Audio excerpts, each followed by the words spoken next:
today is also a special edition because the Family Fun Day in conjunction with Cerelac is happening this morning at the Good Park, and that's where you're supposed to be headed at the sound of my voice this morning as I welcome you into the special edition of the 3FM Sunrise. We will not seek to, amongst many other things, make today boring at all. Not in any way. We'll seek to bring in all of the good vibes for a long weekend.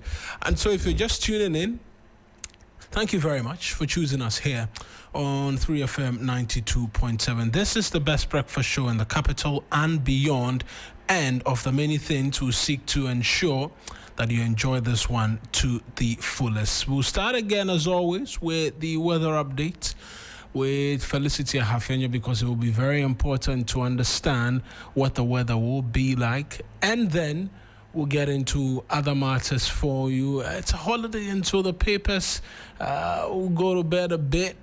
Not all of them will come around, but we'll review the online portals for you. Then, because it's a Farmers' Day special, when we open the phone lines, we'll be glad to have you share your perspectives about Farmers' Day and what you make of food prices for this year, even as the prayer continues to be bountiful harvest all throughout the year. But on a holiday, the music definitely ought to be top of the agenda.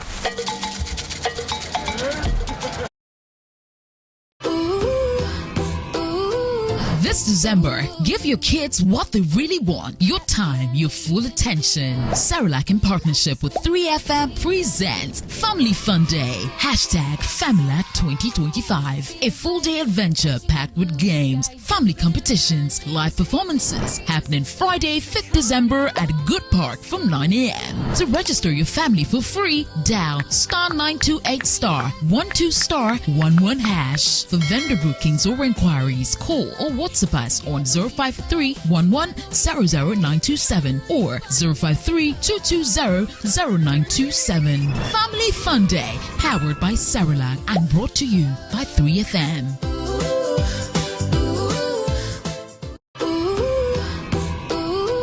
This December, give your kids what they really want. Your time, your full attention. Cerelac in partnership with 3FM presents Family Fun Day. #FamiLac 2025. A full-day adventure packed with games, family competitions, live performances. Happening Friday, 5th December at Good Park from 9 a.m. To register your family for free, dial *928*12*11#. For vendor bookings or inquiries, call or WhatsApp us on 053-11-00927 or 053-220-0927. Family Fun Day, powered by Cerelac and brought to you by 3FM.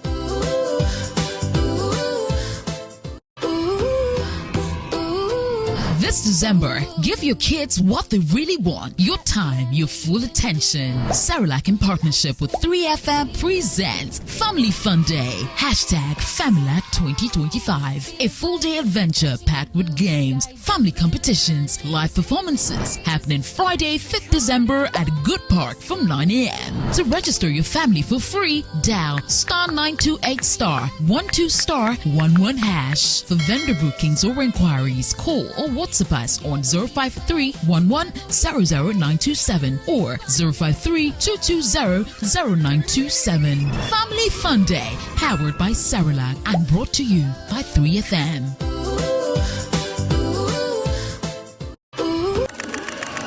There's been long deadlines, hustle, pressure. Now it's time to breathe, to dance, to feel again. The music hits, waves crush, energy rises. You're surrounded by good people and golden light. This is your reset, your freedom, your joy. 3FM All White Party, the beach edition, where paradise meets the party. Labadi Beach Hotel, 28 December. Lock it up. There's been long deadlines, hustle, pressure.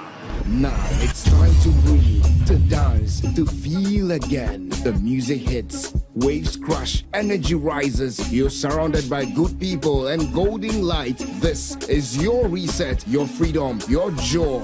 3FM All White Party, the beach edition, where paradise meets the party. Labadi Beach Hotel, 28 December. Lock it up. It has been long. Deadlines, hustle, pressure. Now it's time to breathe, to dance, to feel again. The music hits, waves crash, energy rises. You're surrounded by good people and golden light. This is your reset, your freedom, your joy. 3FM All White Party, the beach edition, where paradise meets the party. Labadi Beach Hotel, 28 December. Lock it up. It has been long. Deadlines, hustle, pressure. Now it's time to breathe, to dance, to feel again. The music hits. Truly, Felicity Appiah-Ampofo, and you're on a special day like this. Felicity, good morning. I trust that you're well. Your call has been put on. Hello. Hello, Mawuena. Good morning. Yes, I trust that you're well and everything is okay. For a moment, I was scared when I was told I'd been put on hold. Yeah, by the grace, everything is okay. Fantastic. Today is a holiday. I'm sure a lot of people will still be in bed, but there are quite a number of activities planned out. We're outside at the Good Park near the Accra Mall with Family Fun Day today. What can we expect for the weather? Yeah, thanks so much, and good morning to our dear viewers and listeners. For today, we expect it to be fairly cloudy this morning across the 60 regions. We expect the sun to also smile on us. By afternoon to evening, we expect isolated cases of rain and thunder over the extreme south. For the capital, we expect to have some few areas, especially those around Asaribuchi, those around the Pokwasi, Amasama, Medina enclaves. We expect to have some rain and thunderclouds that will extend into Dodo. Then for the other areas, we expect it to over Takwadi, Akrim, Obuasi, Takwa, and the enclave for today. Tomorrow to Sunday, we also expect some cases for the afternoon and the evening. The state of the sea will remain rough with some thunderstorms. Clouds traversing over the ocean, so fisher folks need to take precautions. And into the weekend, it's expected to remain like this? Yes, please. It's expected to remain like this, partly cloudy. A misty and foggy morning, then becoming partly cloudy. The sun also coming on, very hot temperatures. Then from 2 up to 5 p.m., we expect some pockets of showers over the southern sector. As always, Felicity, thank you very much for the update, and do enjoy the holiday and the weekend as well. Thank you so much. Wishing you the same.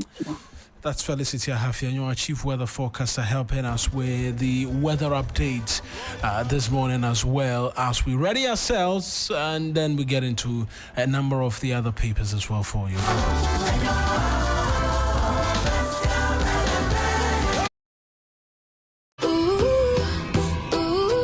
This December, give your kids what they really want. Your time, your full attention. Cerelac in partnership with 3FM presents Family Fun Day. #FamiLac 2025. A full-day adventure packed with games, family competitions, live performances. Happening Friday, 5th December at Good Park from 9 a.m. To register your family for free, dial *928*12*11#. For vendor bookings or inquiries, call or WhatsApp us on 053-11-00927 or 053-220-0927. Family Fun Day, powered by Cerelac and brought to you by 3FM.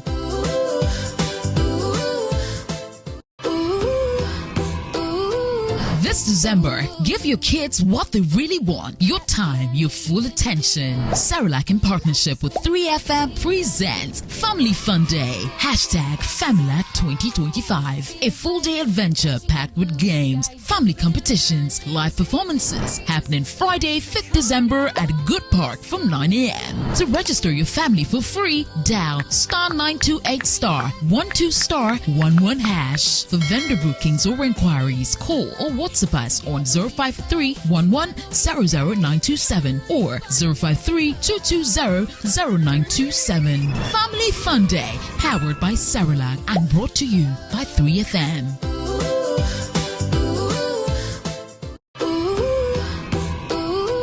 This December, give your kids what they really want. Your time, your full attention. Cerelac in partnership with 3FM presents Family Fun Day. #FamilyLac 2025. A full-day adventure packed with games, family competitions, live performances happening Friday, 5th December at Good Park from 9 a.m. To register your family for free, dial *928*12*11#. For vendor bookings or inquiries, call or WhatsApp us on 053-11-00927 or 053-220-0927. Family Fun Day, powered by Cerelac and brought to you by 3FM.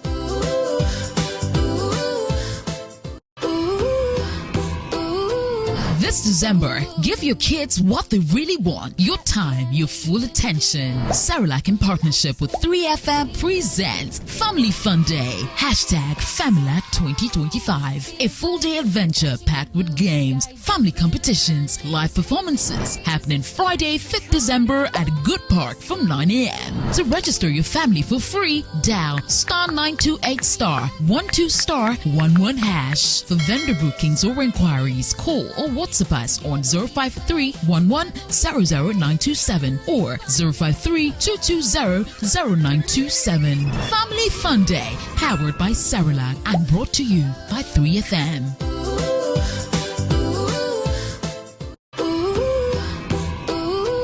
This December, give your kids what they really want. Your time, your full attention. Cerelac in partnership with 3FM presents Family Fun Day. #FamilyLac 2025. A full-day adventure packed with games, family competitions, live performances happening Friday, 5th December at Good Park from 9 a.m. To register your family for free, dial *928*12*11#. For vendor bookings or inquiries, call or WhatsApp us on 053-11-00927 or 053-220-0927. Family Fun Day, powered by Cerelac and brought to you by 3FM.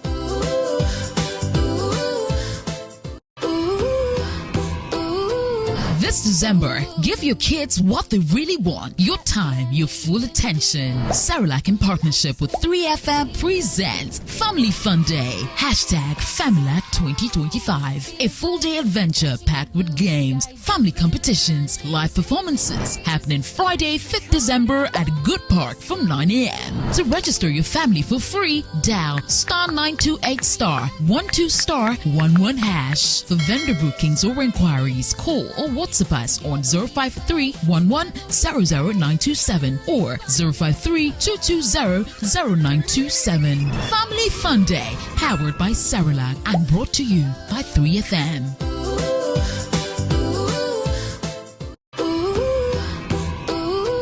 This December, give your kids what they really want. Your time, your full attention. Cerelac in partnership with 3FM presents Family Fun Day. #FamilyLac 2025. A full-day adventure packed with games, family competitions, live performances happening Friday, 5th December at Good Park from 9 a.m. To register your family for free, dial *928*12*11#. For vendor bookings or inquiries, call or WhatsApp us on 053-11-00927 or 053-220-0927. Family Fun Day, powered by Cerelac and brought to you by 3FM.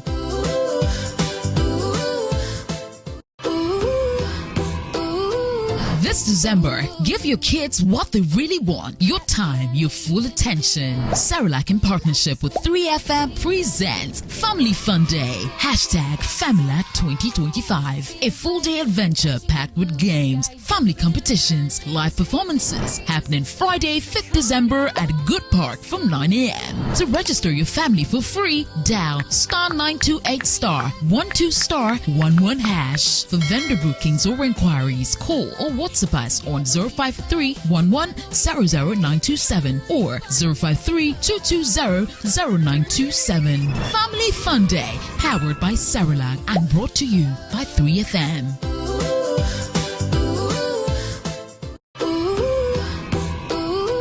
This December, give your kids what they really want. Your time, your full attention. Cerelac in partnership with 3FM presents Family Fun Day. Hashtag Familac 2025. A full day adventure packed with games, family competitions, live performances happening Friday, 5th December at Good Park from 9 a.m. To register your family for free, dial *928*12*11#. For vendor bookings or inquiries, call or WhatsApp us on 053-11-00927 or 053-220-0927. Family Fun Day, powered by Cerelac and brought to you by 3FM.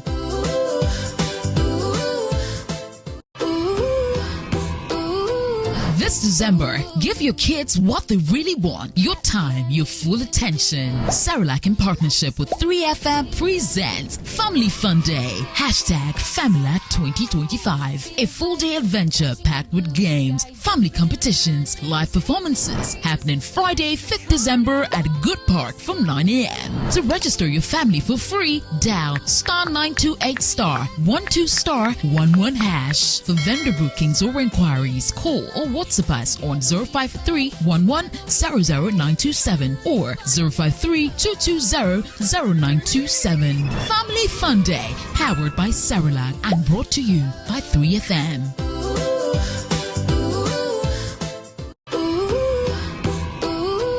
This December, give your kids what they really want. Your time, your full attention. Cerelac in partnership with 3FM presents Family Fun Day. Hashtag Familac 2025. A full day adventure packed with games, family competitions, live performances happening Friday, 5th December at Good Park from 9 a.m. To register your family for free, dial *928*12*11#. For vendor bookings or inquiries, call or WhatsApp us on 053-11-00927 or 053-220-0927. Family Fun Day, powered by Cerelac and brought to you by 3FM.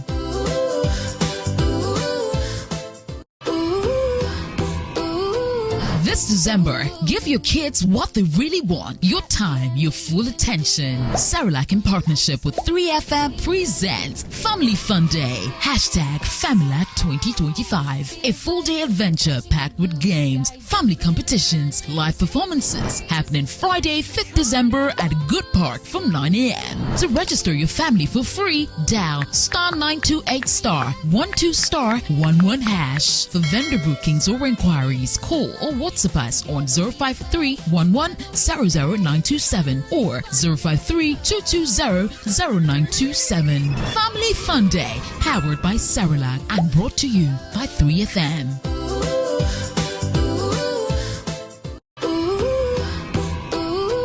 This December, give your kids what they really want. Your time, your full attention. Cerelac in partnership with 3FM presents Family Fun Day. Hashtag Familac 2025. A full day adventure packed with games, family competitions, live performances happening Friday, 5th December at Good Park from 9 a.m. To register your family for free, dial *928*12*11#. For vendor bookings or inquiries, call or WhatsApp us on 053-11-00927 or 053-220-0927. Family Fun Day, powered by Cerelac and brought to you by 3FM.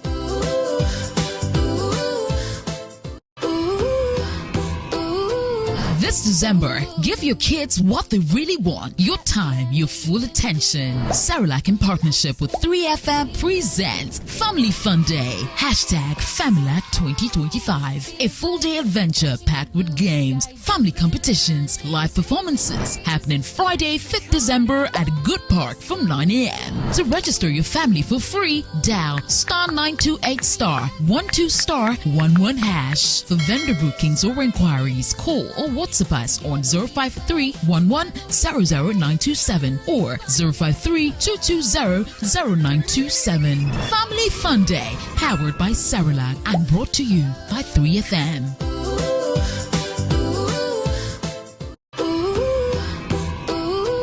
This December, give your kids what they really want. Your time, your full attention. Cerelac in partnership with 3FM presents Family Fun Day. Hashtag Familac 2025. A full-day adventure packed with games, family competitions, live performances happening Friday, 5th December at Good Park from 9 a.m. To register your family for free, dial *928*12*11#. For vendor bookings or inquiries, call or WhatsApp us on 053-11-00927 or 053-220-0927. Family Fun Day, powered by Cerelac and brought to you by 3FM.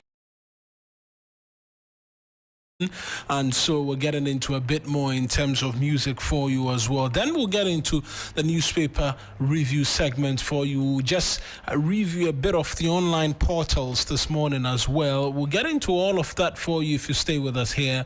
But like I mentioned, the Family Fun Day is also happening this morning at the Good Park. And that's where you should be headed along with your family, because there's lots of fun anticipated for you there if you join us this morning from 9 a.m. That's our package in terms of what we'll be doing for you. Of course, today is Farmers' Day as well, and so it will be important to talk the importance of farming and this year's celebration, which is expected to come off in the Volta region as well. Then we'll be in Parliament, because there's been quite the development, I'll be very honest, quite the development in Parliament for you in relation to, want to take a guess? The Office of the Special Prosecutor.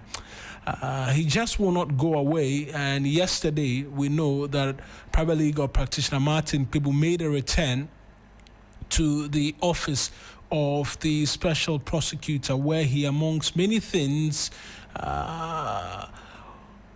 secured bail finally in its proper term, because on that day, that was on a Wednesday, he was released. Yesterday he returned, and then the processes, which included the verification of the land document or the title deeds with which he held, were all ascertained by officials of the Special Prosecutor, after which he was granted bail as properly so called. And listen to him as well explain a number of the things that transpired in the aftermath of that. Also is what we'll get into. And so quite the developments with respect to the Special Prosecutor, and that conversation made its way onto the floor of the House yesterday as well, and it became the subject of very intense debate yesterday on the floor of the House, when different members of Parliament contributed to the conversation, and it all returned to one thing. Mr. Kissie Jabin will be making his way to Parliament to provide answers to the legislature as to how, why Martin Pebu as well was arrested, and his subsequent detention and the granting of bail to him as well. And so that's what's been happening in the last few hours since we left you on the 3FM Sunrise yesterday. We know that the Martin Pebu case has developed into quite a story over the last 24 plus hours, and it has resulted in the House deciding to haul before it the Special Prosecutor Kissie Jabin, and we'll get into all of those details, plus a bit more in terms of what the other online portals have been saying or been telling us with respect to happenings on the floor of the House. But let's take you to Parliament just briefly for excerpt of that much anticipated debate which saw legislators bicker and to an extent there was a general consensus really as to the office of the special prosecutor and what many say has become a problem with respect to how the office was doing its work. And the question again came about whether or not the office needs to be scrubbed. Here's what transpired on the floor of the House. Just brief excerpt to get into the full details a lot later. Will equally deliver. No ministry, no office is established. If you look at the cabinet, no office is expressly established by this constitution apart from the Attorney General and Minister for Justice. It is the only one that is actually a constitutional entity. And so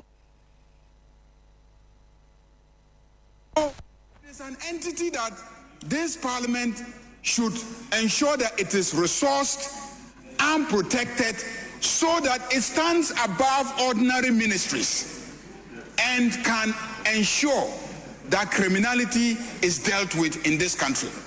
Look at the budgeting. If we agree that a prosecutor fighting corruption needs to be resourced, why have we not been resourcing the Attorney General? Why do we establish an entity out of the functions of the Attorney General and resource them more than the Attorney General? And even after doing that, it is still not delivering. So, Mr. Speaker, yesterday I'm told, I didn't see it, but I'm told that your predecessor, the Right Honorable Michael Quay, who spoke here on TV3, indeed recommended that this House should abolish it. That we should use a private member's bill to abolish it. Mr. Speaker, let me sound a warning that abolishing it will not let off the hook. Not let off the hook those who we are considering prosecuting for violations of the law when it comes to corruption. I can assure you that abolishing the office of special prosecutor will not let off anybody that is found culpable or who has violated any of the laws of this Ghana when it comes to financial accountability. Zacchaeus will not be let off the hook. I can assure you. So people should not see the call for the abolition of the office of special prosecutor as an indication that those who are going to be held accountable will be let off the hook. Indeed, I will ensure that the process is even expedited. But I am strongly of the conviction that the office of special prosecutor should be abolished. Whether we are going to do it through a private member's bill, as advised by Michael Quay, or that we will call on the executive to expedite a bill that we will consider and approve to abolish it, that is for us as a House to decide. But I think that it is high time we realize that that constitutional experiment is futile. To say that because the Attorney General is appointed by the President and is a member of a political party that he will not be functional or effective in fighting corruption. The OSP, is he coming from space? Who is nominating him? The same political process is going to generate the occupant of the office of special prosecutor. So he will not be freed of that political pressure. If we want to be serious about fighting corruption, let's do it. Political leadership at the highest level must lead. This government has been in office for about 11 months now. Mr. Speaker, we haven't reported a single scandal. And we haven't reported a single scandal because of the political commitment to ensure accountability. And we are available. Show me any scandal and we'll take the person on. Mr. Speaker, political corruption is a function of political leadership. If political leadership is determined not to be corrupt, they will not be corrupt. And when they are corrupt, they will hold each other accountable. It's not about creating fanciful institutions and giving them fanciful names. We have seen it. And big budgets with all sorts of perks. We've seen it. It's lived out and it's not working. Let's go back to what the Constitution has ordained. The money that we are giving to the Office of Special Prosecutor, let's resource the Attorney General's office. And I'm sure that this particular Attorney General will produce the kind of results that we expect of him. As it is now, there is some confusion in the system. Which corruption cases should the OSP, handle? Which one should the Attorney General handle? Which corruption cases should the YOCO investigate and which one should the OSP investigate? When there's a corruption case and one runs and then places its hands on it, then the other is clearly, disabled from dealing with it. Even if the one that has rushed first to take it is obviously not politically committed to fighting it. So there's clear confusion. Institutions obstructing each other. Powers blocking each other. So I think that we should use this opportunity to streamline it. Let one person lead the fight against corruption as stipulated by this Constitution. And that is the Attorney General, and that is the Minister for Justice, and that is what is provided for in our Constitution. Thank you very much, Mr. Speaker. Honorable members, this is a very important matter, but before we continue, let me acknowledge the presence of some distinguished guests, our colleagues and brothers and sisters from Ramses T. Kubuya.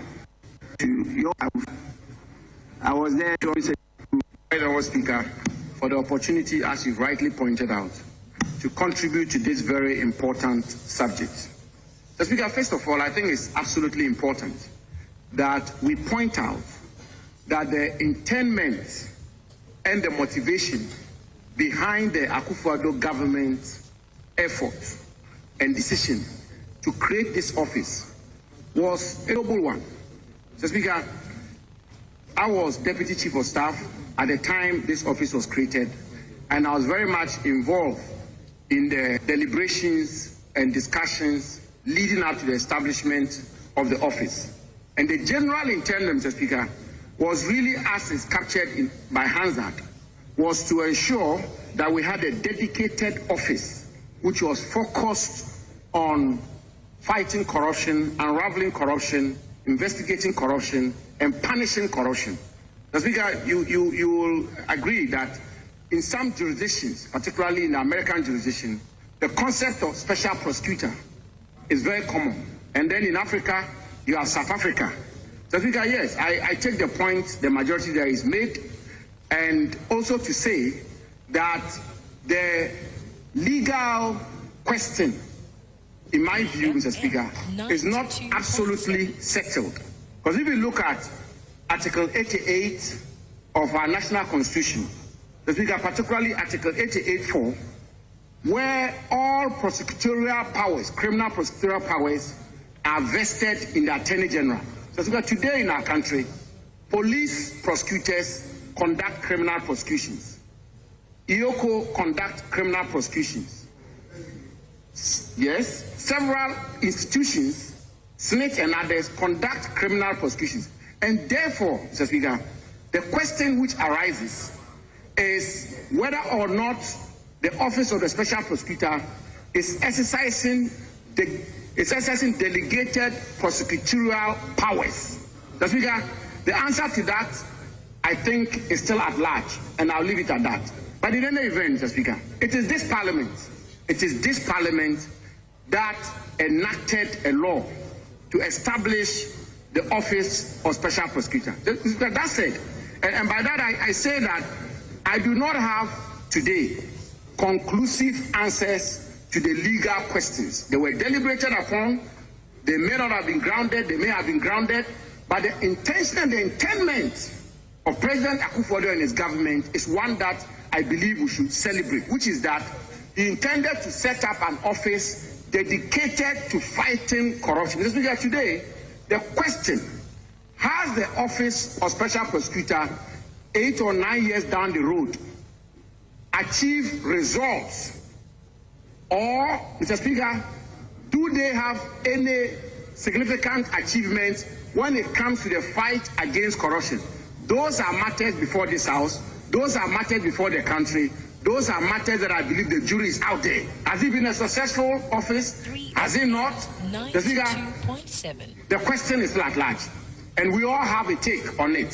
Secondly, Mr. Speaker, the leader of government business, the leader of this House, the majority leader, has had cause to rise up in this House to indicate that the office of special prosecutor is not an office which is fit for purpose. The Speaker, he's even gone a step further. He's gone to the extent of indicating that the office of special prosecutor is an unconstitutional body. It's an unconstitutional office. That's exactly the point the majority leader is making. That the existence of the office of special prosecutor is at variance with the provisions of our national constitution. The Speaker, 1 year down the road, they've been in office. They have a super majority. What are they telling us? What are they telling us? The Speaker, this country, with the greatest respect, is sick and tired of talk. Talk, talk, talk. The leader of government business is not just the majority leader. He's a leader of government business. He's a leader of this House. He sits in cabinet. The Speaker, he has indicated that when the bill was tabled before this House, he as member of parliament, member of the 8th parliament, the Speaker, he said he opposed the establishment of the office of special prosecutor. And he indicates that his party, the NDC, opposed the establishment of the office of special prosecutor. I have just indicated the policy rationale or the policy motivation for the establishment of that office by the Akufo-Addo government. So, Speaker, you yourself, you've indicated that you were also opposed to it.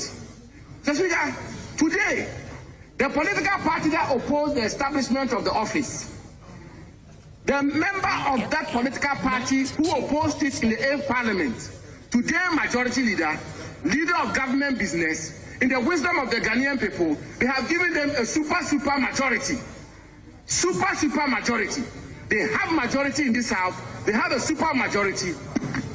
Why? What's happening? What's happening in our country, Mr. Speaker? You just made that point about allocation.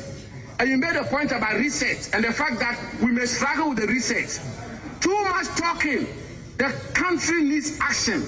If you believe the office of special prosecutor is not fit for purpose, you have the majority, you call us micro minority, we are mighty minority indeed. Repeal it. What are you waiting for? 1 year down the road, we are still being given sermons and being given lectures and being told that this office is unconstitutional. Mr. Speaker, because with the greatest of respect, one of their own was touched. Because one of their own was touched. And Mr. Speaker, you just made that point not too long ago, that we should be careful when we enact laws and when we apply the laws. Mr. Speaker, because when you're on the right-hand side of the speaker, and certain actions are being taken, Mr. Speaker, many a times we just tend to think that it will not affect us. Mr. Speaker, needless to point out that the history is here. The history is there for us to appreciate that the law on causing financial loss to the state, Mr. Speaker, it's only caught up with people or persons from the side which passed the law, which is why the point the Speaker made is a very important point. The law, when it's respected and when it's applied fairly, works for all of us, regardless of where you find yourself. Of course, lawyer Martin Tebu is somebody I know very well.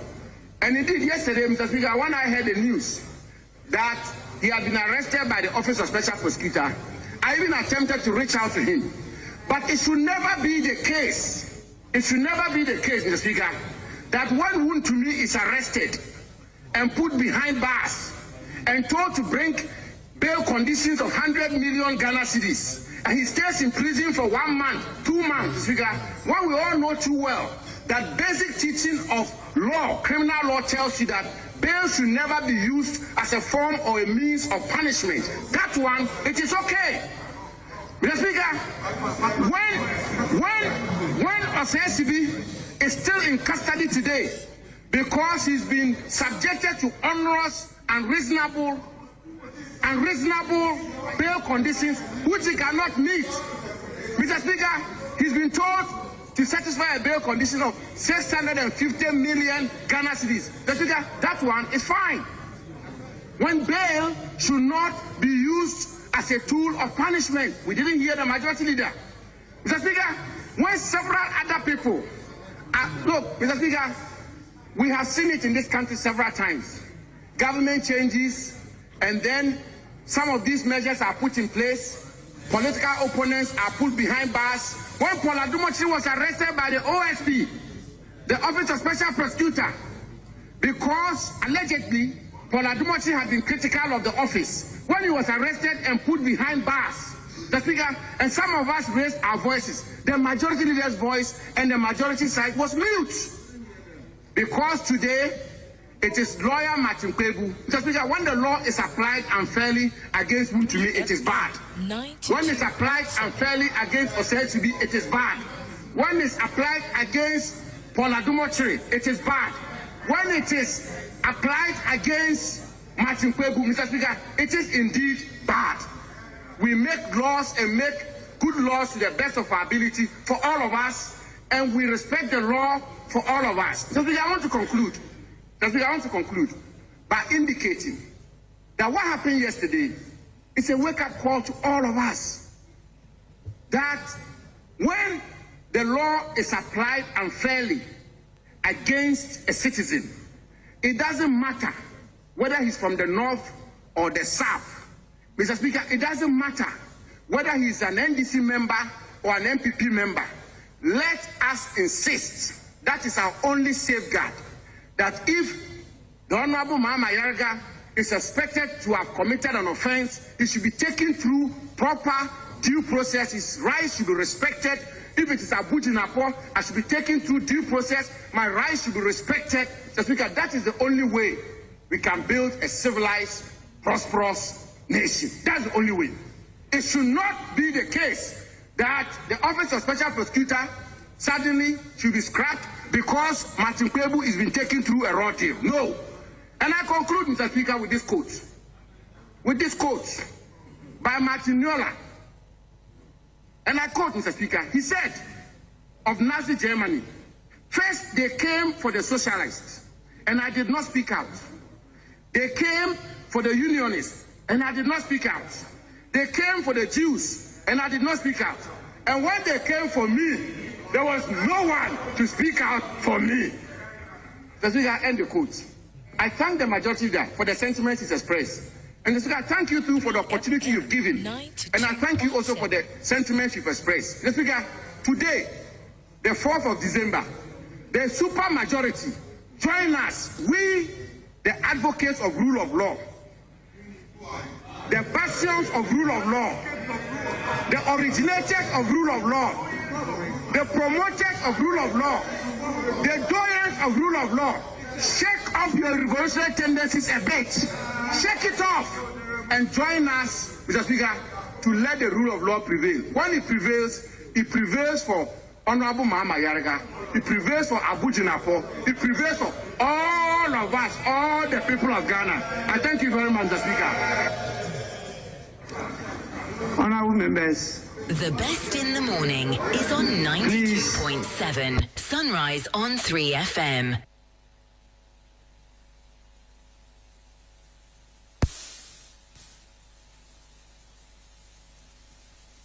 I don't Sunrise think on 3FM. The best there's in the moral morning. authority in this house to pontificate on this matter. Please, let's all start afresh. let's all start afresh. I'm surprised you are not Honorable Samuel Abu-Jinapor. I was expecting you to quote traditional wisdom, not from Germany. Because we have it here too. In our traditional norms and wise saying, we use 3 kettle. You are aware that used to fight the lion. And the lion was able to go in between them and said, it's the red cow. 3FM. He's telling you the black cow. That is because of its strength that they overpower the lion. You know about that. You are not quoting that. You are quoting Germany because of the formal education. That has changed all of you from being Ghanaian. You are talking about the rule of law. It started long before colonial rule. And you are quoting later day saints. That's the challenge you have. But I don't want any family listening here. So I'll give it to the minister. I'll give it to the minister.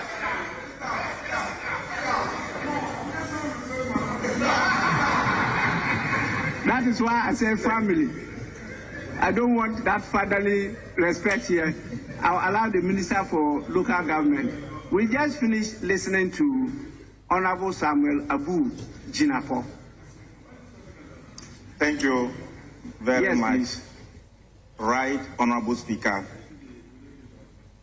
Right, Honorable Speaker, before I proceed to make some few comments, let me thank the Honorable Mahama Yariga, the Majority Leader of this House, for his consistent and principled position. Honorable Speaker, I'm saying this because not only him, and I believe my brother Abu-Jinapor is young in this House and was not here when we were passing the Special Prosecutor's Law.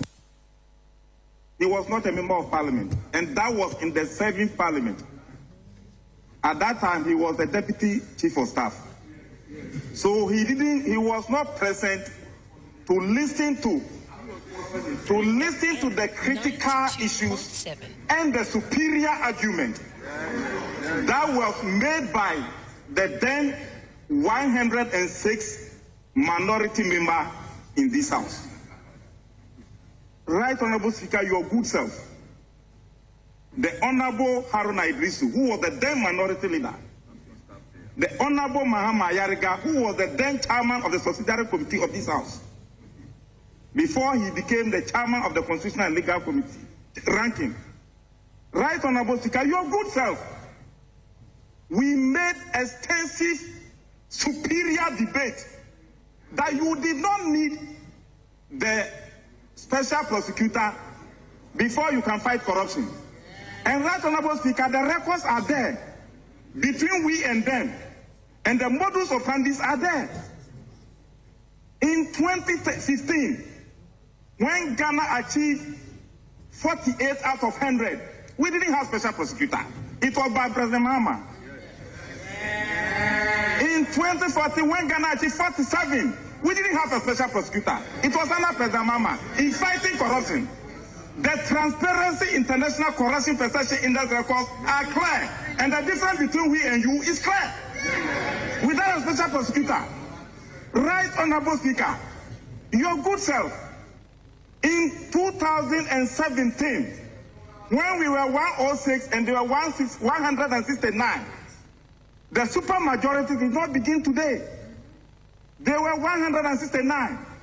The distinguished Emeritus Professor Makokwe, seated in this chair, he supervised it. And I know, if for nothing at all, speakers of Parliament are independent. Even to unseat them, you need 3/4. It's the most difficult thing to do. So nobody tied his hands. He had 169 members. We were here.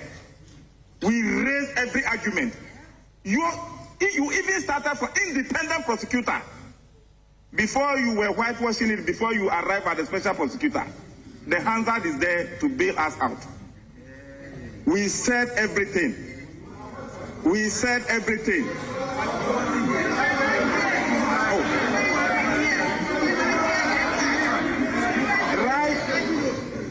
Right on. You see? Right, Honorable Speaker. Sunrise on 3FM, the best in the morning. Oh, I've said that the difference in fighting corruption between we and you is clear. And right, Honorable Speaker, you remember, you said it, that the special prosecutor and a second deputy speaker then, Mr. Speaker, your good self, you made a superior argument there, here, that the special prosecutor was not coming to serve any good purpose. I still remember. The Honorable Mahama Yariga made similar argument. We were perceived as if we did not want the special prosecutor and we did not want to fight corruption. We said, do it and let us see.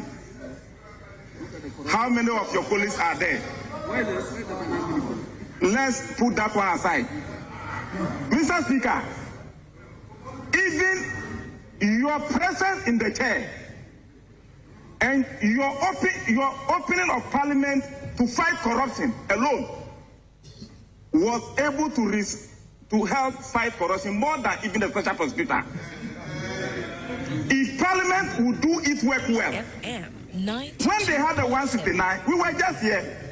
Every law that came, every opposition we staged, they would tell you, put the question. They had the numbers. That is what you did. But Mr. Speaker, under your leadership, this good parliament in the 8th parliament, you reduce parliament to fighting corruption and making sure that the few eroded democratic dividend that was eroding, you restored it. And that is how this parliament became the most open parliament in Africa. Was that by the special prosecutor? No. So, Mr. Speaker, we were just here. Is Professor Okwe telling us today that when we were passing the special prosecutor law, he didn't know what we were doing? He knew. So yesterday, I also listened to him when he was saying that we did not need that one, that he opened a private members bill. So we could come by private members bill to trash it up. Mr. Speaker, I would even go for that. But before I get there, President Mahama will not come and say that he's bringing a law to take special prosecutor away. You have just started saying that we don't want to fight it. This House, the Speaker, can come with a private members bill and trash it out. That is the window open to all of us. But Mr. Speaker, from January to date,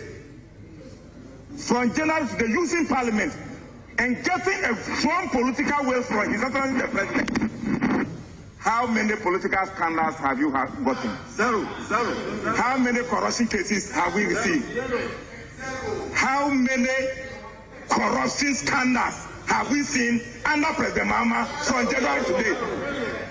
You don't need special prosecutor to fight corruption. All you need is to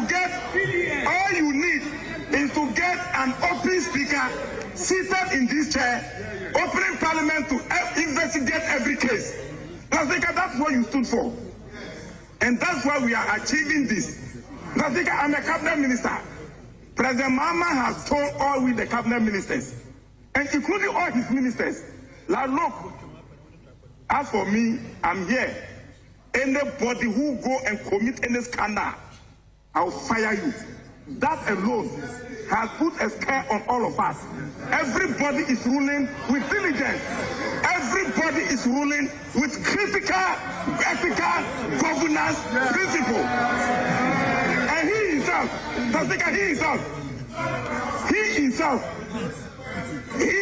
he said, he himself, he's always concerned about the future and this country.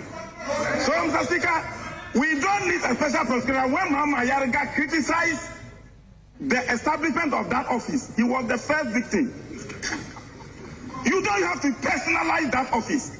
Using state office to chase your critics. Mama Ayariga criticized the establishment of Special Prosecutor's Office, and he was the first victim there. It took him for buying ambulance for his place. He was taken for so many times before a successor special prosecutor came and said there was no, that it was not a case merit of casing, and he won it. So why did you put him through all those ordeals when he don't do anything wrong? Because he criticized the establishment of that office. The same way, lawyer Martin Kwebu also criticized the current one, and he's running after him with the whole special prosecutor's office. Mr. Speaker, even as I stand here, talking now,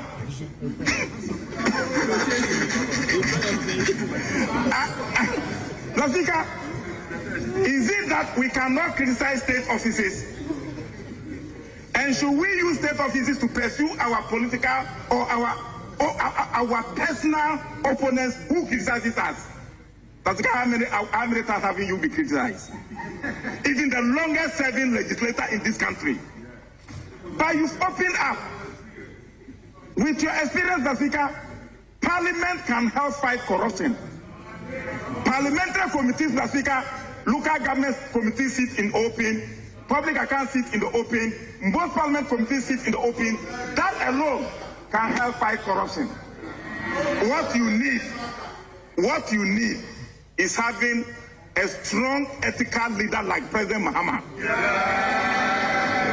With strong corruption fight records, endorsed by the Transparency International as the most fighter of corruption in Ghana than any president. And Mr. Speaker, with Africa endorsing you as the most open parliament and the most open speaker, even with 188 or 89 MPs, with small majority, what can you use these numbers for? But you are still protecting divergent views and the consent of the minority to safeguard democracy. Mr. Speaker, Ghana is blessed in having you. Mr. Speaker, we are blessed in having you. And with you in the chair, I was always worried, seated here, when Parliament was only interested in passing laws. Mr. Speaker, you changed the jail. You have changed everything. Parliament was just passing laws. And even in passing the laws, some could go to the Supreme Court and could be trashed. And today the Speaker himself is saying that some of the laws are not even needful. Then what were we doing when you had 169? What were we doing? Mr. Speaker, I can foresee if this 189 was Amazon regime, miracles would have happened. But I thank God it is you. And it is President Mahama in the chair. On that note, my brother Abu Napo is not there. On that note, Mr. Speaker, with the special prosecutor, the highest mark of President Akufo-Addo in fighting corruption was 43/100. Corruption perception index is 43/100. Mr. Speaker, he will go to 40, 43, 40, 43, 40, 43. He couldn't pass 43. Mr. Speaker, the worst performance of President Mahama in fighting corruption was 43. The highest was 48. The medium was 47. Our worst performance in fighting corruption was your highest mark. Between we and you. The records are clear. That is the records. What you could say was that, oh, we have given this budget to the special prosecutor. We have given this budget to the Attorney General. We have given this budget. We've given more money to the corruption fighting institutions. And what was your record? What was your record? So, Mr. Speaker, on that note, I go by the proposal for the scrapping of the Special Prosecutor's Office and resourcing the Attorney General and Minister for Justice Office. That is what we use and have the highest mark in fighting corruption. You don't create bureaucracies and think that you are fighting corruption. You don't create bureaucracies and think you are fighting corruption. Mr. Speaker, on that note, my colleagues on the other side, I have now seen clearly that in the corruption debate, in fighting corruption, we are far better than them. Thank you, Mr. Speaker, for the opportunity. Honorable members. Sunrise on 3FM. Honorable members. In the morning. I think the message from the House is clear. And we are happy that we have senior members outside the House, former speakers, supporting this message. And so we'll proceed not to direct you, but to urge you on to do what is proper. If we all agree that it is serving no purpose, we know what to do as a House. And so we'll do that. Secondly, I'm grateful to the House. The best in the Very morning grateful is to on the House. 92.7 Sunrise Because on a 3FM. delegation. So we're back from Parliament. That was the debate as it ensued on the floor of the House. Quite interesting, but it's brought us back to a singular subject matter: the office of the Special Prosecutor. Should it stay? Should it go? From what the Speaker is saying in his concluding remarks from the debate, it presupposes a position of the House that the office ought to go, should go, must go, and that is what is looking like the position of the legislature. Let me say a good morning to Sixtus Don Ullo, who's in studio with me. Sixtus, good morning. I trust that all is well with you. Good morning. All is well. I am sad. I couldn't follow the debate yesterday. It was quite a busy day for me. When I left here, there are lots of other things that I had to do. So I honestly did not follow the debate on the floor. So I paid particular attention when you started playing back. So at least I would be able to tell, to understand the perspectives. And quite frankly, I was enjoying the debate and the intellectual discussion, especially when the former lands minister got on his feet. I was enjoying the discussion until he descended into the arena of the usual NDC MPP politics, and that was where he lost me. And it took me right back to 2016, 2017, when the debate culminated into the establishment of the Office of the Special Prosecutor. And by the way, this was in the 7th Parliament, not in the 8th Parliament. I think he said the 8th Parliament. It was in the 7th. I think he meant the 7th because he actually also mentions that he was a Deputy Chief of Staff. Chief of Staff. Yeah. He was not a member of Parliament at the time. Yes. So we need to correct that.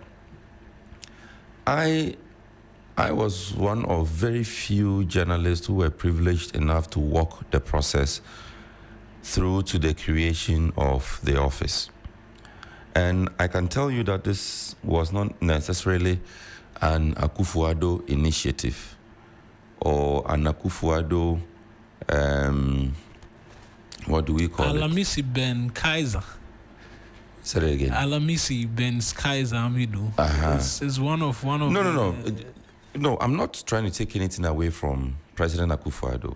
I'm trying to say that, you see, the post-train and the impression created by the Honorable Samuel Jinapor that, look, President Akufo-Addo brought or birthed this baby because he was a chief fighter of corruption or the strongest or most serious anti-corruption crusader or campaigner. You know, that's the That's the point I'm trying to dispel. There was a strong civil society campaign for the establishment of an independent body which would lead the fight against corruption.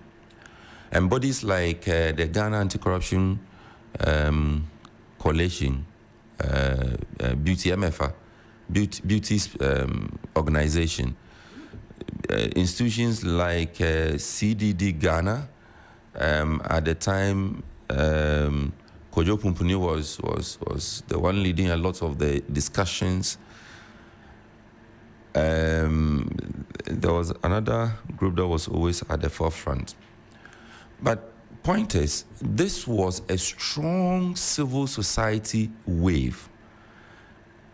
And it's just like the passage of the law that now grants us or guarantees us, or not guarantees, the Constitution already guarantees that, but, facilitates our access to information at various public offices. And that campaign also, I know, was led by CHRI, the Commonwealth Human Rights Initiative. Mina and the people. So, like, the point is, there was strong advocacy. Because I still believe that there is a lot of wisdom in that argument. That the office of the Attorney General, yes, it is a creature of the Constitution. In fact, it's one of the only. It's literally like the only ministry that's actually explicitly stated in the Constitution. But it is a political office. Yeah. The argument has been that you cannot go after your own, and when you go after the opposition, it is cloaked under the witch hunt term. Political persecution. Absolutely. Why don't we create an independent office with the sole mandate of tackling graft? Because everybody, every day, corruption has been one of the biggest taglines in our elections over the last 2 to 3 successive elections. Corruption here, corruption there, everybody's talking corruption, always. It comes up. So that was the argument. Yes, so I was building up to that point that there are a lot of instances where it is difficult for the Attorney General and Minister for Justice, who is a direct appointer of the executive president of the day. And so it becomes very difficult for the Attorney General to independently prosecute certain corruption cases. And I'm sure that there are a number of examples we could cite in this. So the advocacy at the time was, let us do this. Insulate the office of the special prosecutor and the occupant of the office from the direct control of the presidency or the executive government of the day, so that it can work.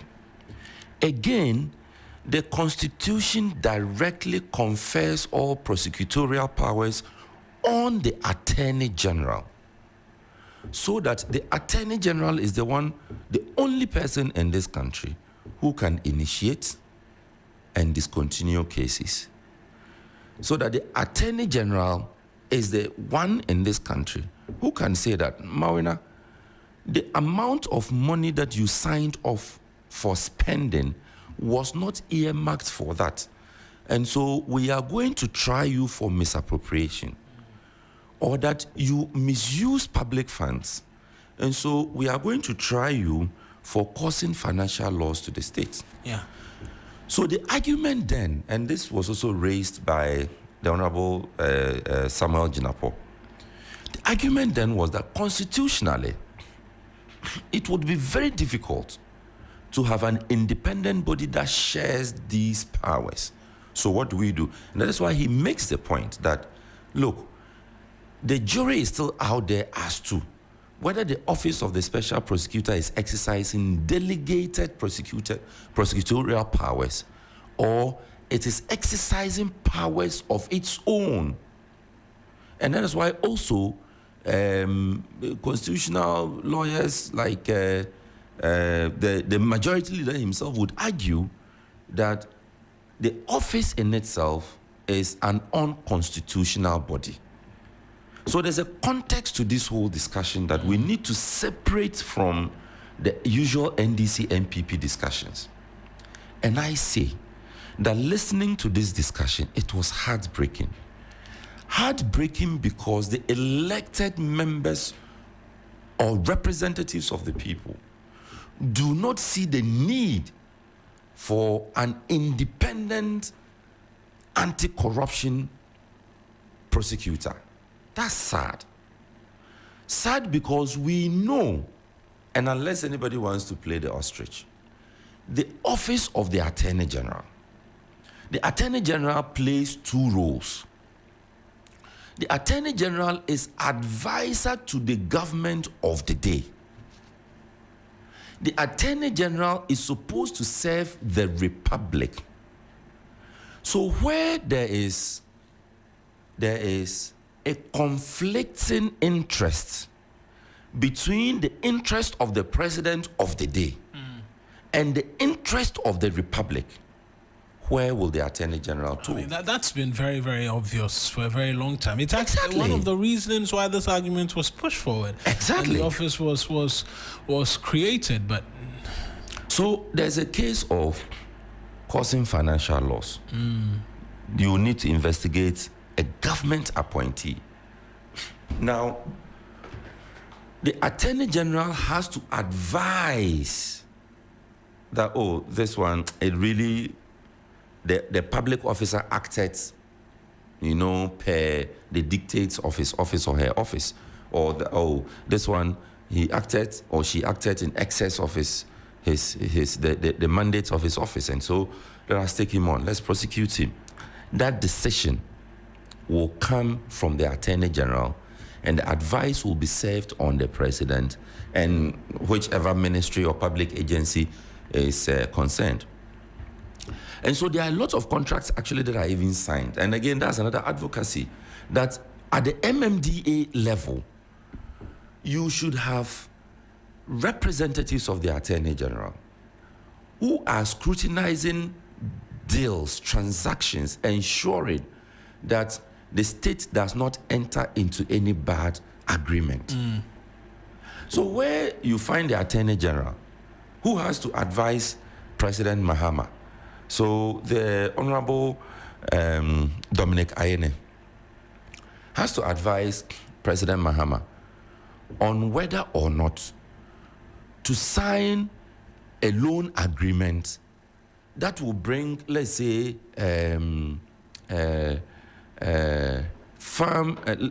mechanized agricultural equipment and tools to Ghanaians.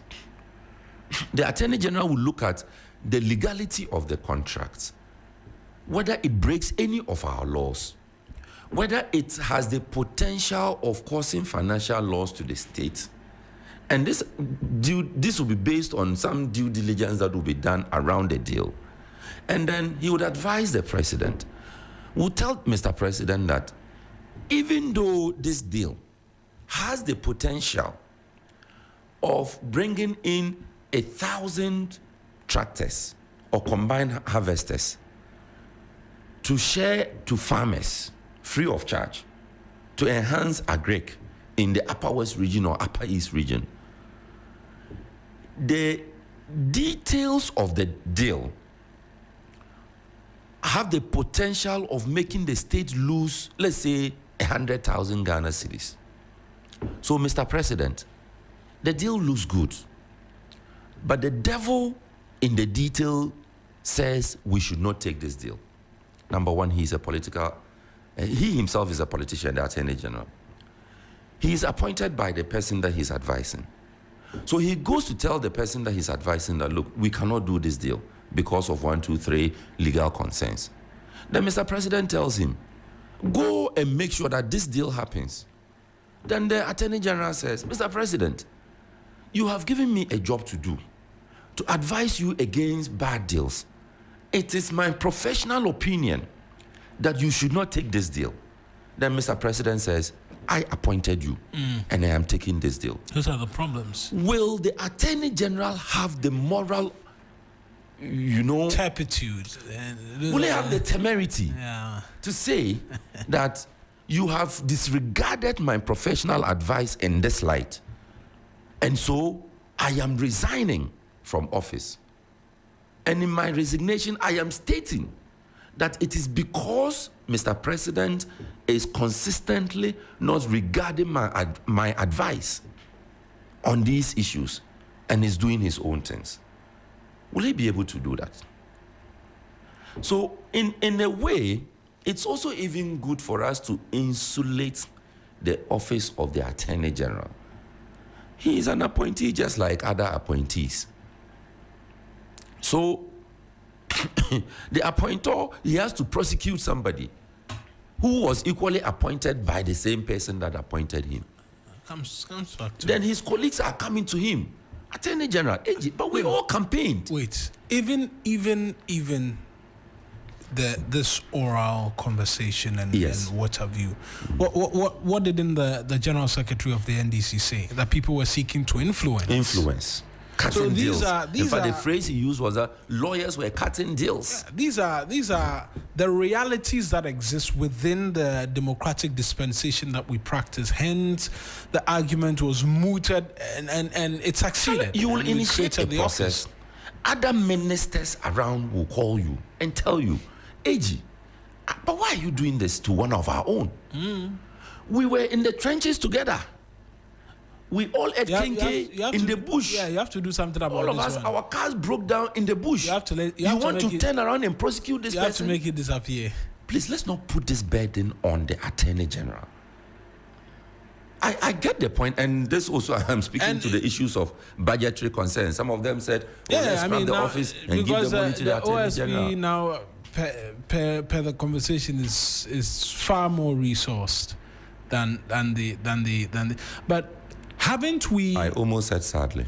Haven't we come to this because of what the office, since it was created and all of the budgetary allocation, we're yet to see one standout conviction in terms of when there's a case that comes up in terms of corruption, immediately it comes to everybody's mind, and they say, "Oh, this matter, we got a conviction.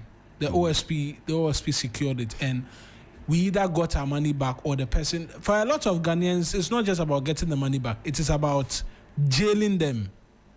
And if we open the phone lines, that will be replete. Honorable Godfrey Dami also came under fire for saying he's more interested in the money and not in jailing the individuals. Because we want to see people jailed. As to whether there's some pleasure in that, we don't know, or it satisfies that righteous anger that we all demonstrate when a case of corruption breaks out and everybody is jumping on it and taking a bite at it and all of those things. But you make the point, Mawuena. And we need to emphasize that the discussion that went on in Parliament, respectfully, was more emotional than informative. And I am also more sad because a lot of the people who spoke on this matter were members of the 7th Parliament. Somebody made the point that the NDC was against the creation of the office. And again, I want to challenge that. Maybe on the general outlook, the NDC was against it. But one of the vocal voices in all of these processes at the time was the Honorable Inusa Fuseni. And he continues to be a strong advocate for the office. Oh, yes? Yes, he is. I would be surprised if he is. No, he continues to be against it. He continues. In fact, because, look, the last space, the OSP, the space they were on, he was on that space and advocating strongly against the scrapping of the office. And he was vice chair, ranking on the constitutional Constitutional Parliamentary Affairs Committee. Constitutional, Legal and Parliamentary Affairs Affairs It's Committee. It's one of my favorite committees of the House. And that's so powerful, a committee. On that committee, both as ranking and subsequently as chair of the committee, he was active and very loud on all the processes leading up to the creation of the office. And at that time, the then member of parliament for Banda, this fair man, I think he also came in to join in that campaign.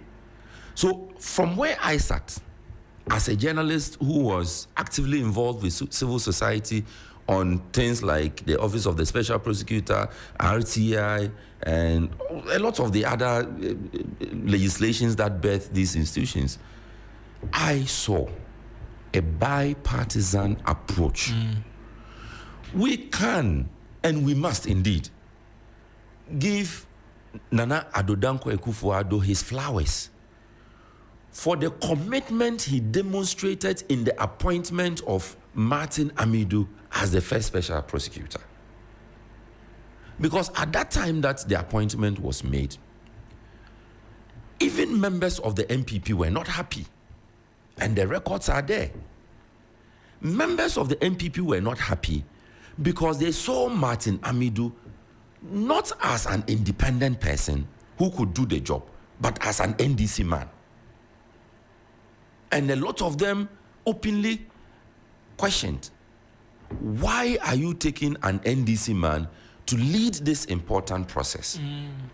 Number two, why are you taking a man we cannot control? If you like, just do a quick Google search on the headlines. Why are you taking a man we cannot control to be the special prosecutor?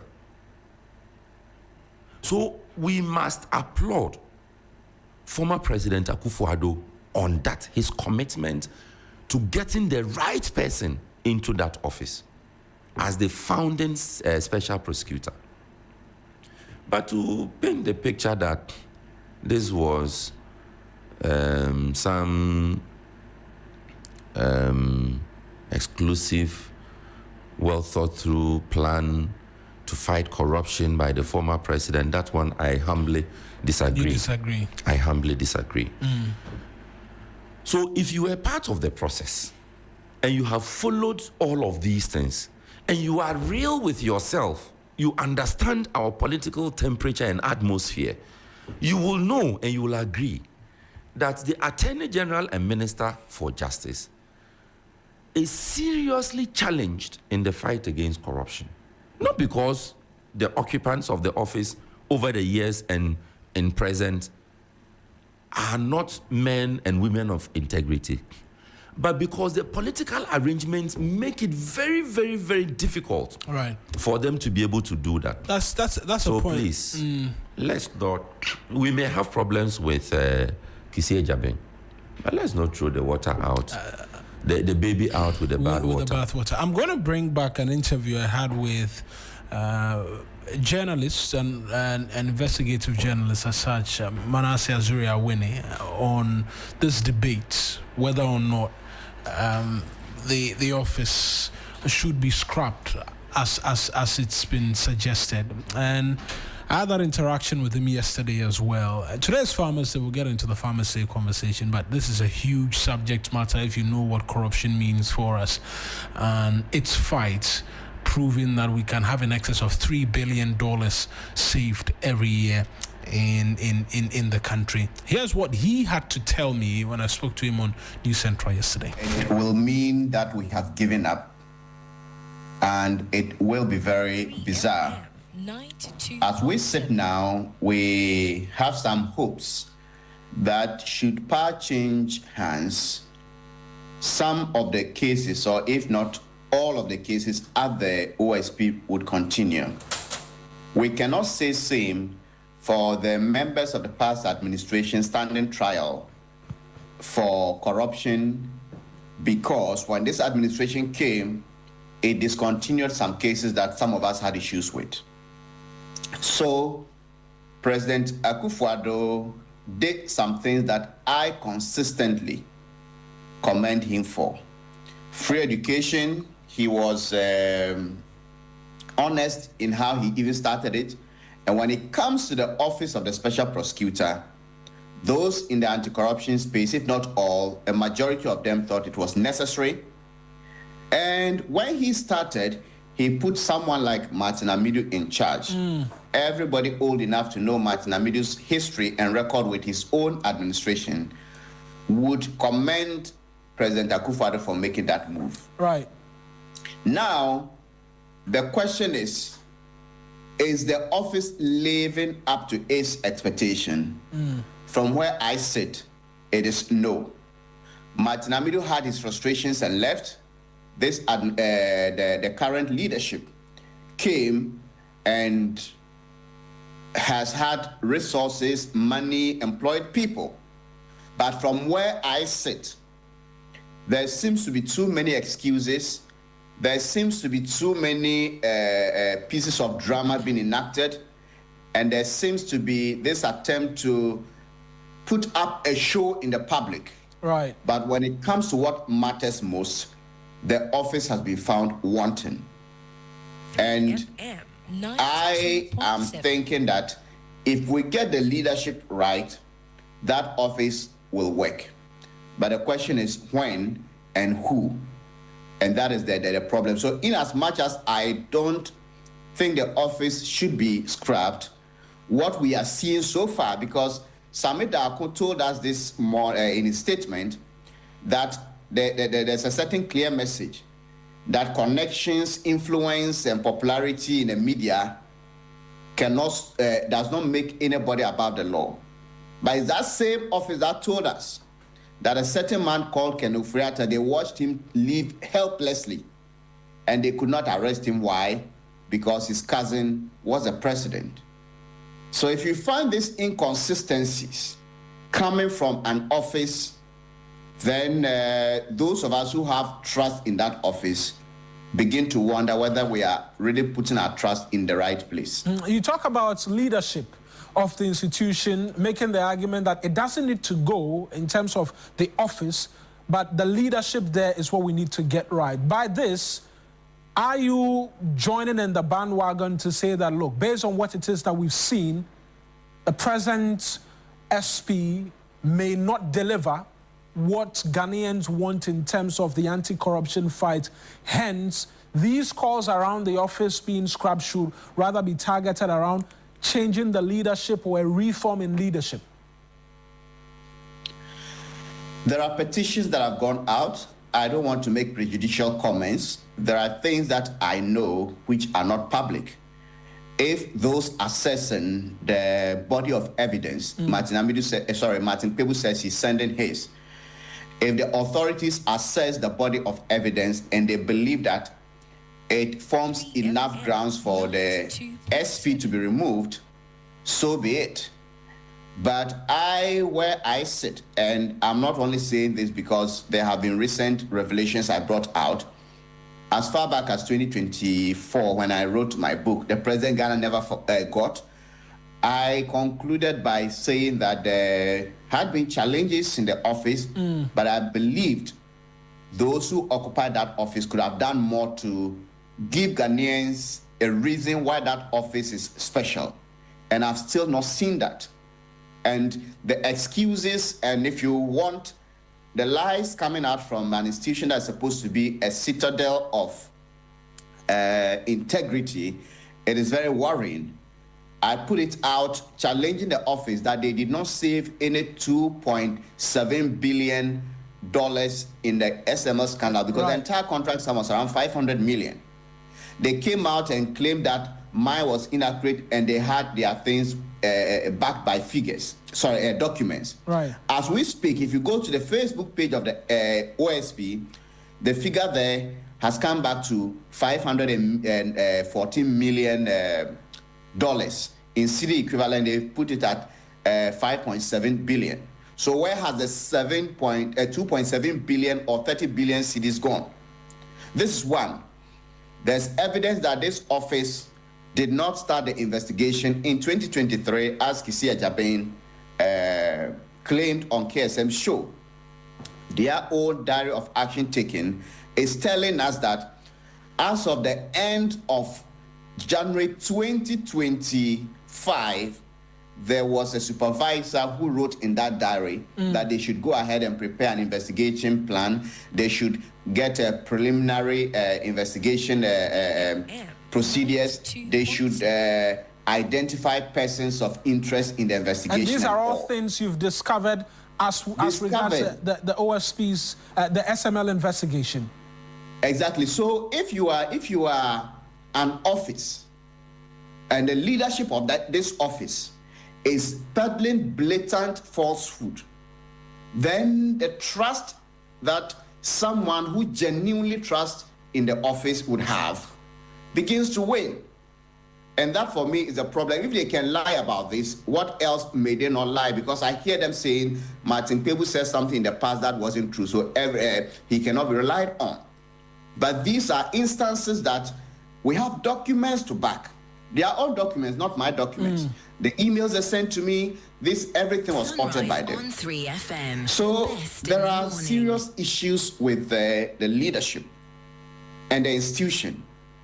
But the rationale for setting up the office was great, and I will any day commend President Akufo-Addo for it. And there were times he himself actually referred a petition, the PPA case. He didn't say the Attorney General should do it. He referred to the Office of the Special Prosecutor. Right, and then the Office of the Prosecutor. If anybody has the chance to speak to them, they should find out where that case is. And it is one disturbing episode after the other. So these are real issues. There are people who would have concerns with the office because they may have tackled a politician they love or whatever. But for those of us who have worked with the office, gone to the office to assist them do their duty, to be having concerns, and these are not just emotional concerns, whatever I have said, I have produced a document to back it up. And nobody has been able to counter or say that this document is not true. How do we begin to correct this? Yes, you've mentioned that there are petitions there, but for the leadership who are coming under this pressure, the evidence there, like you are putting out, suggests that, look, there's been consistent, to an extent, inaccuracies in their storytelling or the version of things which happen. How do they begin to get it right, if possible, and begin to win back the trust of the entire populace and persons like you who are supposed to be collaborators in the fight against corruption and the rest of Ghanaians, because corruption deals a heavy blow to all of us? I think a bit of humility and honesty would have saved the OSP from getting here. The things that I brought out, I argued with them behind the scenes for a long time. Kisia Jabe himself on the phone told me that the $2.7 billion that the OSP claimed to have saved came from a PPA document. And I said, look, even if it's in a PPA document and it's not in the contract, you cannot say that they were going to pay 2.7 billion when the contract sum is around 500 million. Take that aside, I have a PPA document that does not state the 2.7 billion you are claiming. So where did you get that from? Till date, nobody has been able to produce that document they claim. 3, Kisia Jabe himself agreed with me on phone that Samet Dakon and then one Albert Akrugu, who led the SML investigation, actually agree with my position that it is the contract sum is $500 million thereabouts and not $2.7 billion. But they go out there and put the wrong figures there. When I was trying to draw their attention to it, they are not. And so they make you the one trying to put the right thing out, look as if you are antagonizing the office, and they go about saying everybody is ganging up against them. But if I am a witness in this case, and you put figures that are false in your case, I cannot go to court and lie to defend you. You may put those figures there in order to look good in the eyes of the public, but when the reality comes, you may lose a case. So, if they were minded to be a bit humble and take some of these things we say behind the scenes, it would never have come to this. Right. I appreciate you. I appreciate you for speaking.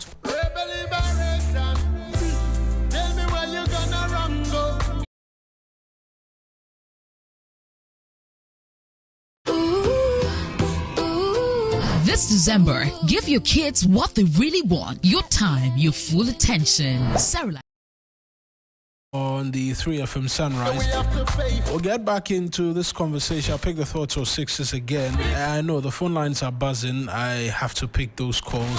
I'll do that after these spots of commercials, where you share your thoughts with me quickly on the subject matter we've been discussing, and then we'll talk Farmers Day as well. Give me love and give me shelter. Simple life.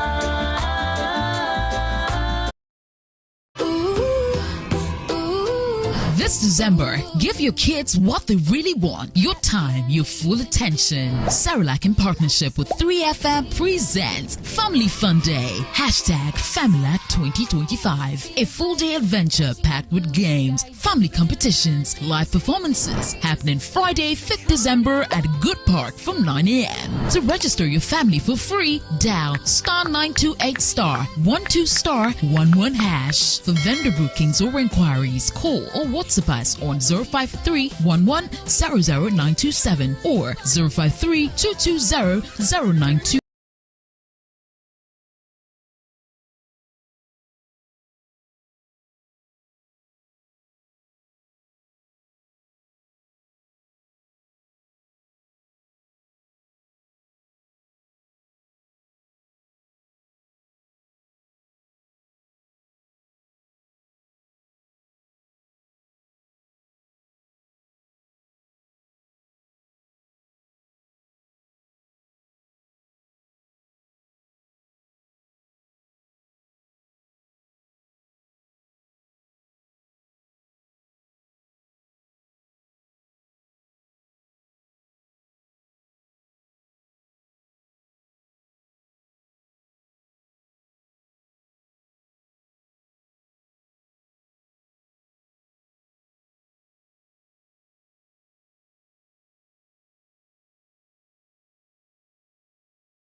This December, give your kids what they really want. Your time, your full attention. Cerelac in partnership with 3FM presents Family Fun Day. #FamilyLac 2025. A full-day adventure packed with games, family competitions, live performances happening Friday, 5th December at Good Park from 9 a.m. To register your family for free, dial *928*12*11#. For vendor bookings or inquiries, call or WhatsApp us on 053-11-00927 or 053-220-00927. Family Fun Day, powered by Cerelac and brought to you by 3FM.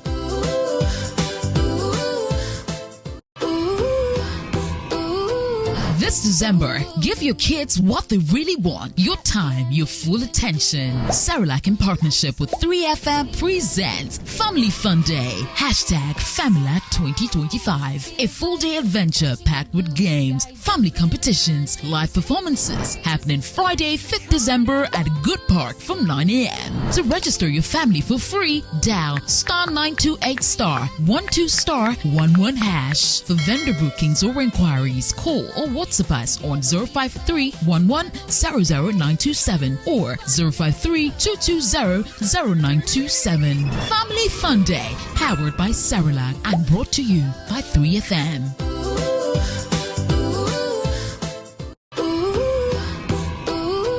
This This December, give your kids what they really want. Your time, your full attention. Cerelac in partnership with 3FM presents Family Fun Day. #FamilyLac 2025. A full-day adventure packed with games, family competitions, live performances happening Friday, 5th December at Good Park from 9 a.m. To register your family for free, dial *928*12*11#. For vendor bookings or inquiries, call or WhatsApp us on 053-11-00927 or 053-220-0927. Family Fun Day, powered by Cerelac and brought to you by 3FM.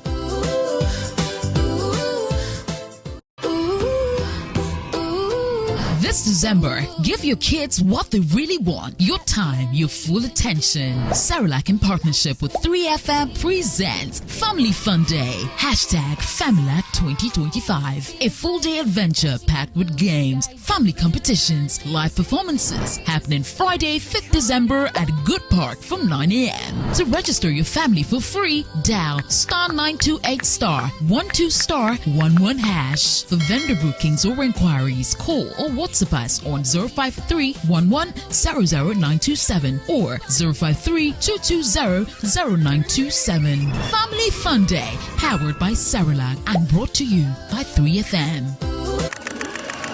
There's been long deadlines, hustle, pressure. Now it's time to breathe, to dance, to feel again. The music hits, waves crush, energy rises. You're surrounded by good people and golden light. This is your reset, your freedom, your joy. 3FM All White Party, the beach edition, where paradise meets the party. Labadi Beach Hotel, 28 December. Lock it up. There's been long deadlines, hustle, pressure. Now it's time to breathe, to dance, to feel again. The music hits, waves crush, energy rises. You're surrounded by good people and golden light. This is your reset, your freedom, your joy. 3FM All White Party, the beach edition, where paradise meets the party. Labadi Beach Hotel, 28 December. Lock it up. There's been long deadlines, hustle, pressure.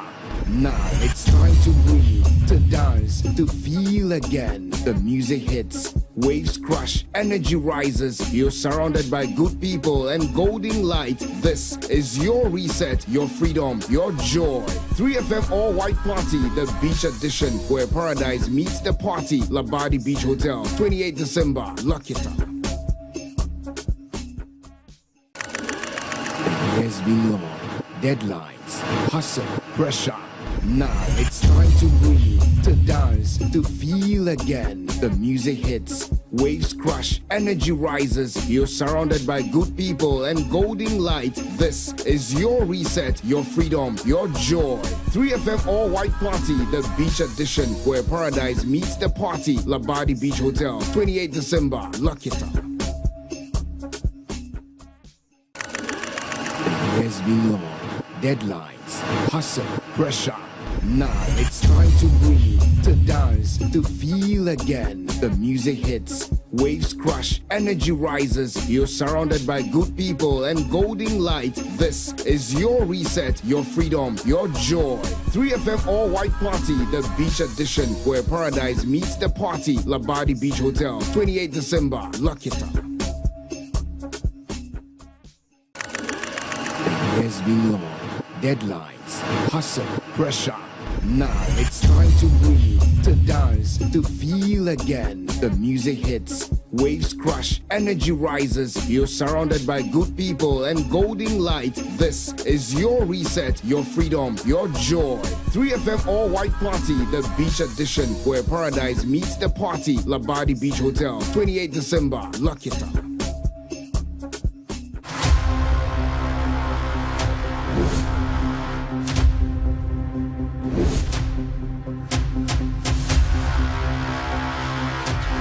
In the silence, something was growing.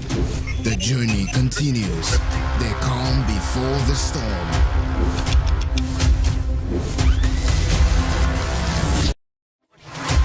You can't mute a force that was born to speak. You can't bury rhythm, it rewrites itself. Louder. Every signal lost finds its way back to the source. This is not a comeback, it's a recalibration. This is the takeover. This is Trigmatic on 3FM Drive. Driving you home with good vibes, good conversations, and the freshest hits. Hop in, take a ride. Trigmatic on 3FM Drive. 3FM, your urban lifestyle radio.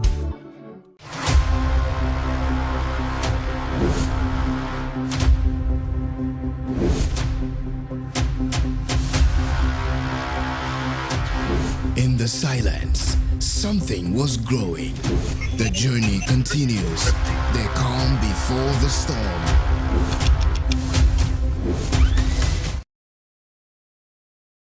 Lines when or do we hear from the six? Do we hear from the director of communication strategy and research before we get onto the phone? Before we get onto the phone line. Yes, we'll so put there's a benefit context of their perspective. Well, this is in relation to the Martin Pebu issue, and so listeners, pardon me, we'll just try and listen to that. And then we'll come in and get an understanding as well as to what your perspective is.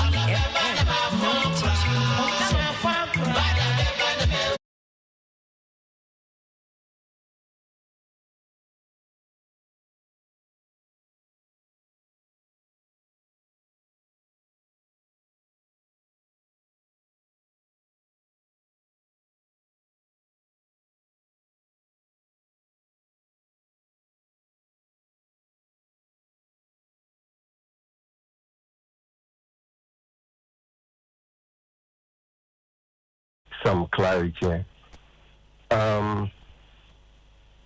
Martin Pebu has made specific allegations of corruption against the SP and the OSP.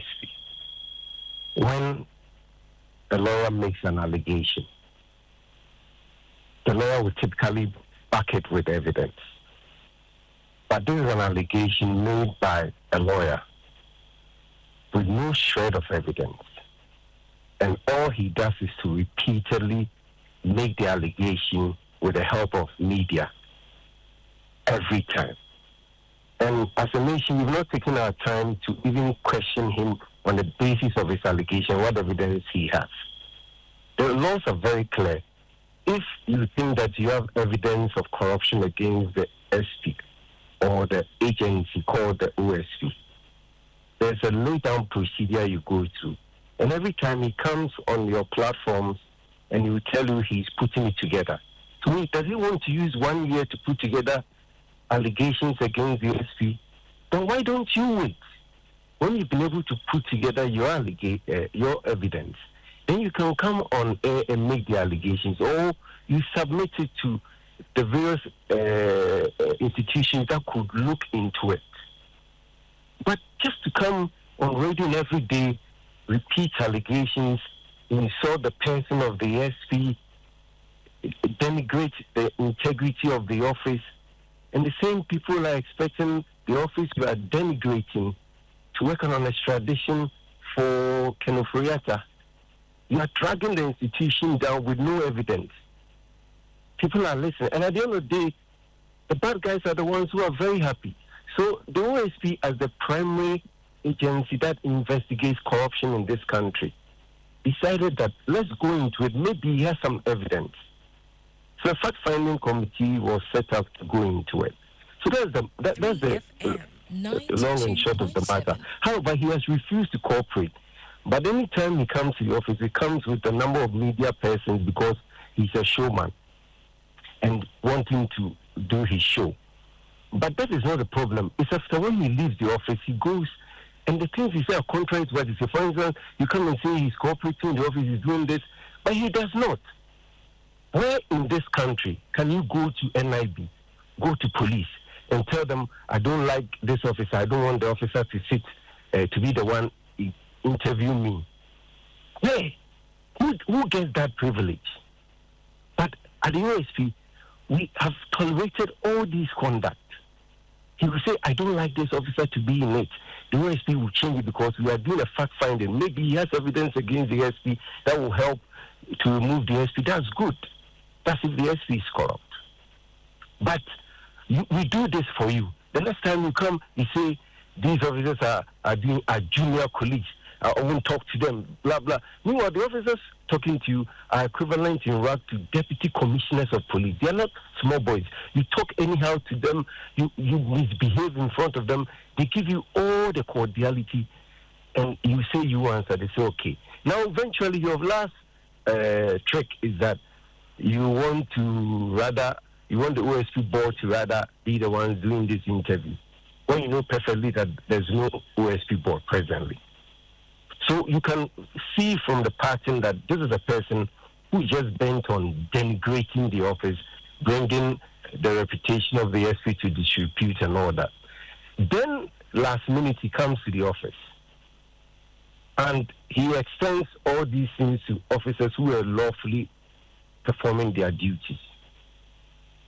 So, if you go to Ghana Police, if you go to NIB, and the officers in charge, men in uniform with guns, directing you to do something, and even if you won't do it, you have to do it respectfully, even as a lawyer, just for the sake of the profession. But you don't do that. You rather hurl insults at them and display an unruly behavior towards the men. If not that these men have been well trained to hold themselves up and to ensure that they do not ever allow any person to have a cause to say the person has been assaulted or done anything. It should have been a different thing altogether. But I want to congratulate these officers for holding themselves and still insisting that he goes through the right procedure and processes. And when you do that in any law enforcement agency, you'll be placed under arrest. So we have to separate his arrest from the fact-finding work that he has refused to cooperate with the OSP. That is different from what happened yesterday. What happened yesterday is because he had obstructed officers from performing their lawful duty. Men in uniform, he did that. And I'm saying that if you do that in any law enforcement agency, you'll be placed under arrest. Okay. Even when somebody comes to Joy of Matthew Fondes and start hurling insults at your security man and misbehaving or really behavior, if you have a security man who is well trained, they'll place the person under arrest and hand him over to your authority because Joy won't have the power of, say, police. So if you're asking me, this is the whole idea. But again, because of this coordinated attacks, wanting to bring the office into disrepute because the office has been biting and biting hard. But let me tell you something. Anytime you find, we know corruption fights back. But anytime you find consistent, coordinated attacks on an office like the OSP, it is not the office that they are attacking. It is the people of Ghana they are attacking. Because we are in the midst of many investigations, seizing millions of assets, asking people who have taken so much money from the Republic to return it. And it's biting hard. And we don't think that such people will not put up a fight. And so the bad guys are the happy ones now. And I'm sure they are so happy that, well, the office that is supposed to be putting me on trial, the office that is investigating me, is in itself under serious attacks. And that is all that they wanted to achieve. But the office remains very focused. As we speak, the office is prosecuting high-profile persons, about 33 people standing trial. The office is working together with the Attorney General on extradition of Kenneth Furiata and Ernest Akori from the United States. So, in terms of the work of the office is doing it. But at the same time, the office too want to take the opportunity to carry Ghanaians along and clarify some of these misunderstanding, misconception, and then deliberate lies just to bring the office into disrepute. Okay. Now, when we spoke to him this morning, he said that when he got there, the officers, the military personnel, one called him stupid. In fact, another said, I will show you those things you've been doing. And so it was not a case of he going there and picking a fight with them. It was because of what they had said. And so it cannot be said that Martin Kpebu, got in there and started misbehaving. If you ask me, I'll place very little value on what Martin Kpebu says, because consistently he has shown that he will not put out accurate information. Let me give you an example. He was on the Joy platforms and told Joy that there were 16 petitions to remove the SP. He didn't say that somebody told him. That's why he's saying it. When he was put under cross-examination by KSM on his show, he then said that he heard someone say it on news file. That is why he also said that, and that he was going to add his to make it 17.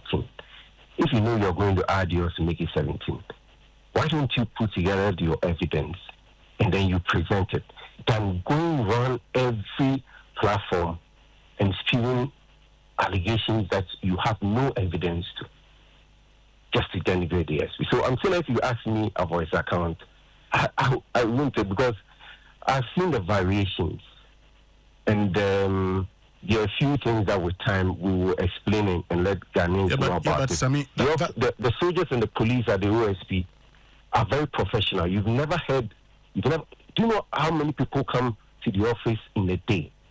And yet, you've never heard anybody say that these officers have been rude to them or these officers have misbehaved.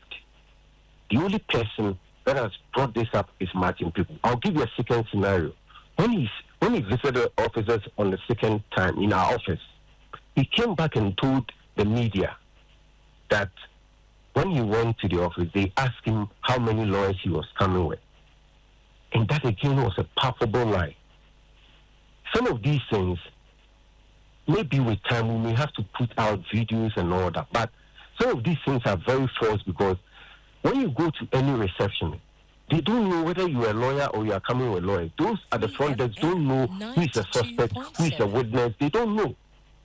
You are the first face that is going to process you, because they just want to know how many are you. Maybe we are 3, so that they're able to arrange tax for 3, because things are arranged in a security manner and they need to follow that.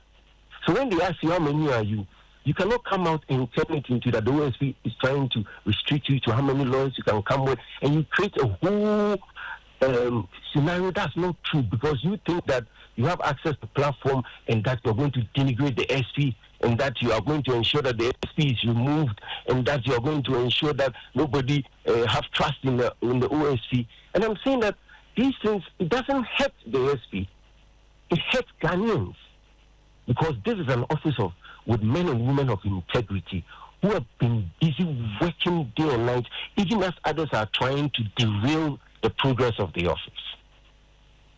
Yeah, but Sami, the point that you make about not trusting what Martin Kpebu says, well, for me, the question is, what happened? Is it? I mean, what Martin Kpebu says, did that happen? It's not to say because of the things he has said in the past, everything he says cannot be trusted. Because yesterday, our reporter who was there actually corroborates some of the things that Martin Kpebu said here. So what does the reporter say? Hold on, Sami. Because the reporter actually makes the point that when he was interviewing Martin Kpebu, and one of the security persons, the officers, came there and said they should leave there, the reporter actually said, oh, but why? We are not within the premises. And Martin Kpebu was actually the person who told them that they should move away. If they say leave, just go ahead and move away. 3FM. And this is what Martin said. Hold on, Sami. Okay. Hold on. And this is what Martin Kpebu had said earlier. The reporter comes to corroborate what Martin Kpebu has said. I am saying, do you know that these soldiers insulted Martin Kpebu, told him they were going to show him the next time? Because he says that is what led to his response that you are also stupid, and then it continued. Well, we've had the chance to evaluate the entire scenario. Martin Kpebu was not just placed under arrest because our men told us what happened. There were witnesses there. So your reporter that says that they were told to move away is true. Every journalist who has been every journalist who has been at the OSP premises, the gates, will know that the office does not permit photography or videoing of the entrance or even the building itself, and that everyday journalists have been there. And Elton Broby, if he was here, will corroborate this, that I think when Madame Cecilia Dapa had been arrested, Elton and Co were there, and I remember that I had to come out and speak to them that they had to move away from the premises, and so it's always done. That's Samed Ako. He's a director of communications research and strategy at the office of the special prosecutor. That interview was with Accra-based Joy FM. Winston sought to ask him a bit more in terms of questions in that regard. Let me hear your call. Let me hear your voice now. 055-924-2717, 055-691-0154. Hello, good morning. Morning. Yes, sir. Good morning. I trust that you're well. Yeah, I'm fine. This is Papa Bisu on the line. Papa Bisu, it's good to have you call us, talk to us. I think you give me some time. See, let me be frank with you. Not because of the banter between, what do you call it, Tamidako, then Martin Pebu that I'm saying, I'm going to say this. To be frank with you, I know from the one that the OSP's section, the problem with Samidako. I know all the problems that the OS facing, the prosecution that has to come on and all these things against the MPP people. I know that the headache is Samidako, but the man doesn't want to come out. He should come out. You see, Jabin should just come out and tell Ghanaians, Samidako is a non-partisan MPP person. I beg of you. Listen. Do you know Samidako? I cannot allow you continue. He's not here to respond. Okay, he's not here to respond. And so please take that back, or I'll have to take it off the phone. Okay. Let me somehow, because of your station, I want to respect your station, but it is my opinion. All right. So now listen. Now about this.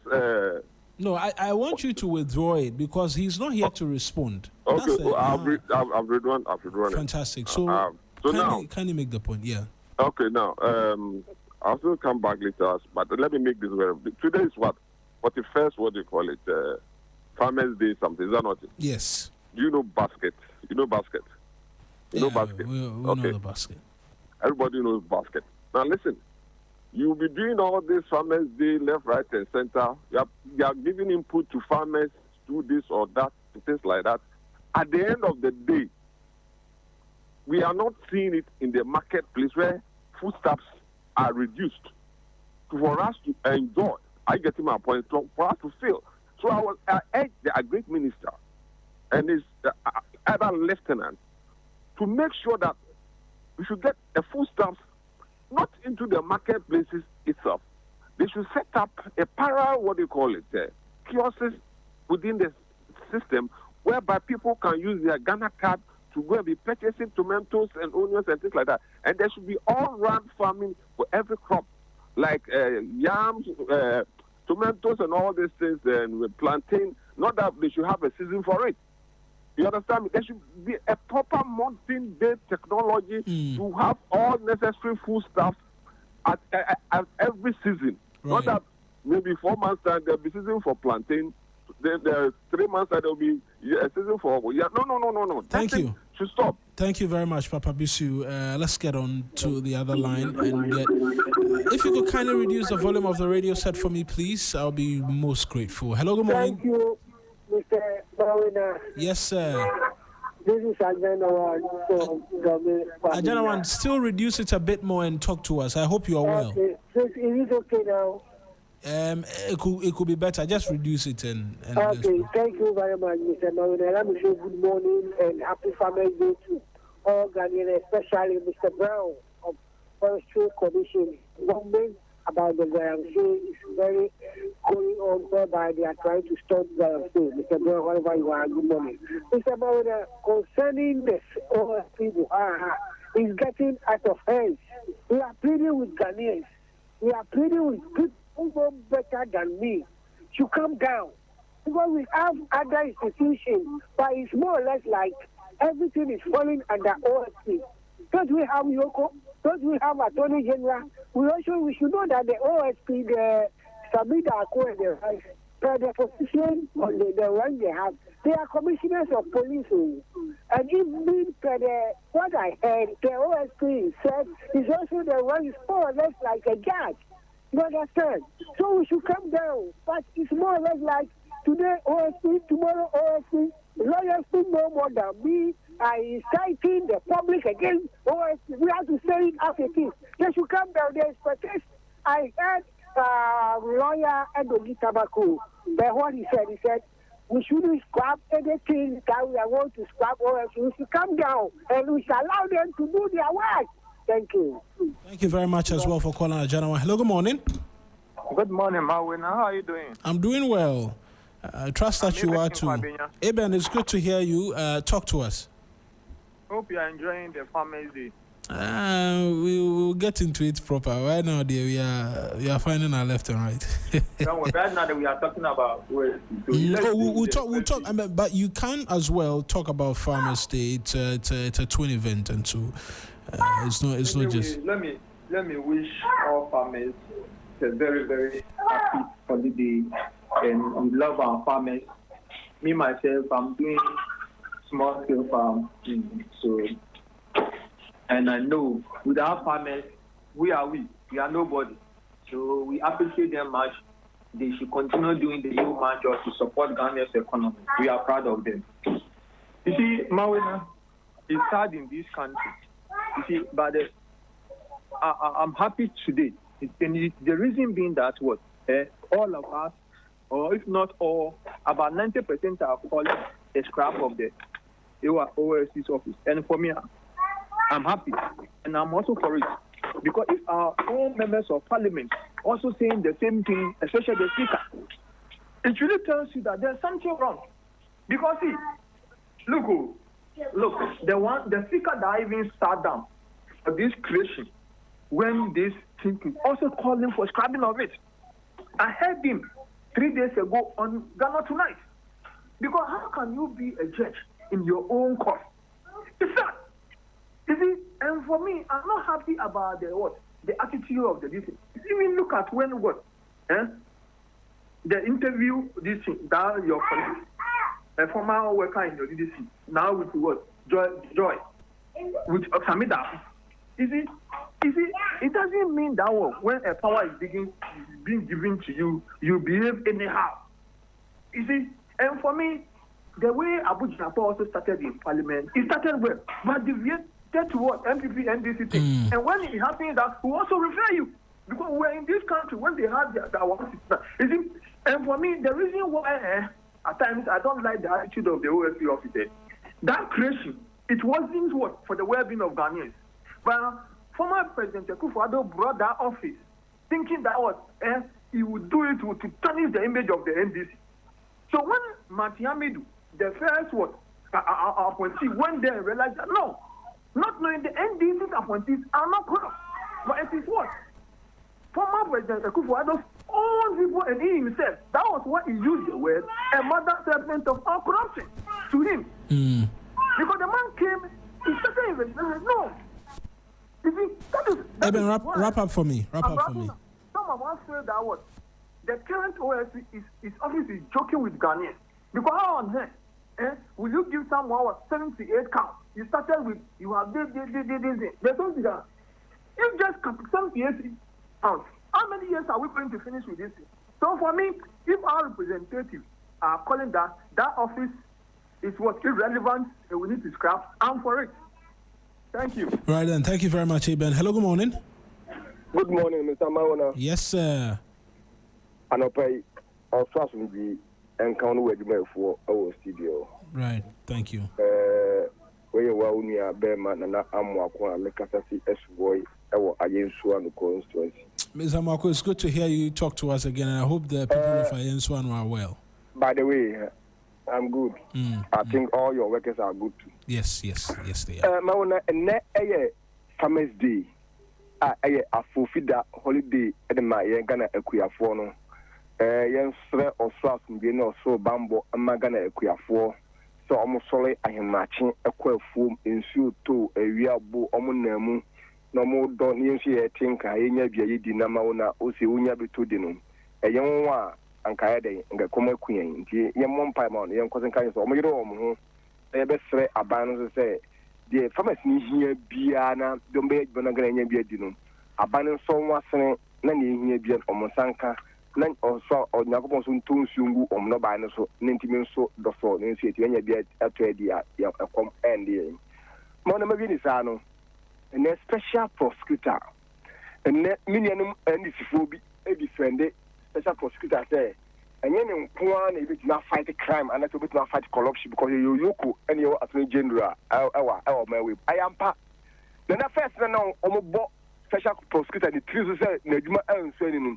saa time na yoko ni wa na enya attorney general our my way man nya twum na ye kanum ebi ni oendre die na o fi enye ya unya kwanko shia special prosecutor no na de u defend no and your money a penny so who share a car special office special prosecutor office abo man Ghana yenya so bia mfamu ya de bia aye the press conference and akasa na to me office there I was see you office no you twam because a bomb man cap or drop and a car that hold on them ko ni fia ka se go yewra kuzeja bi ni fie no enye casket o you so you blood proof na even at o man payim port o man go you blood proof car na o man penina e to man o no you blood proof car na campus we special prosecutor and na ya at20 is for there e bi kasa yet your memory you kuzeja bi ndi nia bod ho safo ama kan nkabi on do you be kan eye fa no bien kan asem oye tingodo na aya na aya me ya I was very surprised that some of the early communicators are defending special prosecutor Mawuena mamenkuru bi mlawa na ozo kudi echira abaka se bi ma abaka de yenka kura nyamenka ho.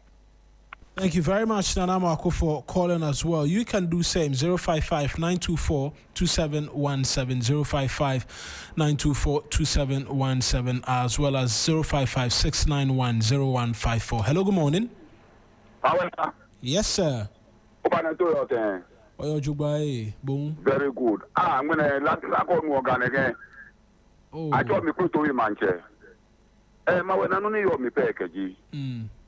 Jela mene senamwe wona yojela kisana Mawuena ka woni ni ahiye ko mu bia ka mini wa hilu ni mini hane ni ka ni emilu apeli ne ke office day ni afushkagbo ka me your office ni dani ni office day ba fi press conference ni wo fe wo yin kan ya ke me ko me lo shikagbo agbo kashimami ni sanu cha me ke ba wo bi no ba che press conference wo ke matipo bi ya ke no oni bi no fi okoso ba no tun etu ake no ko ya no ke papa ko we bi na ate o ko no shishi aka mi ni wo yo na ke evidence aba mi ni evidence e ko adole office ke je mo wona na kadi ne e lo wo shika ke ni bi ko mo aka shika ya chabu aka mine somo tu hana ni mo shi na ni mo be ko kamo we ba de maka Ghana they were 90 something million aka fu mine spoke hale ache bomo ke ba ne ba boko ta no ni wo ne fe na kanie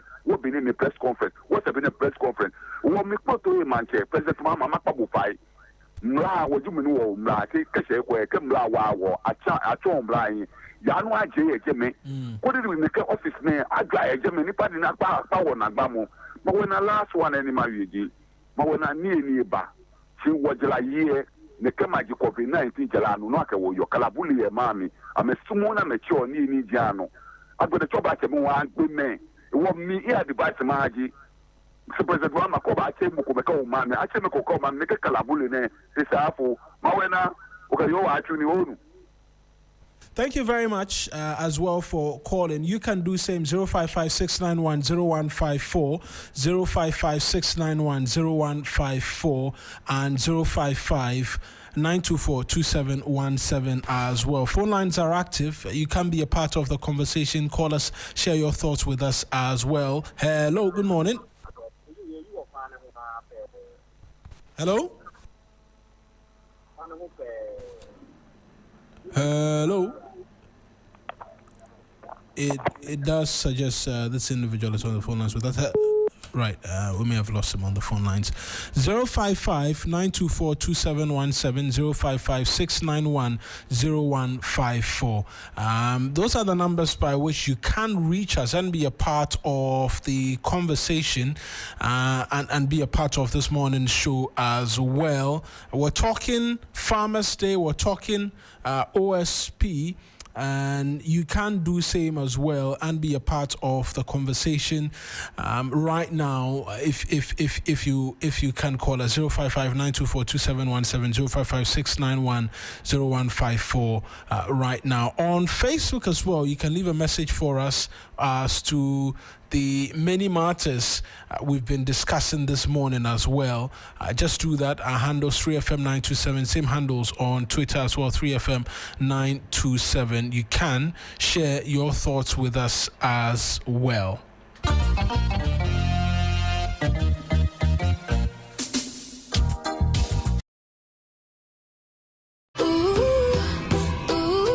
This December, give your kids what they really want. Your time, your full attention. Cerelac in partnership with 3FM presents Family Fun Day. #FamiLac 2025. A full-day adventure packed with games, family competitions, live performances. Happening Friday, 5th December.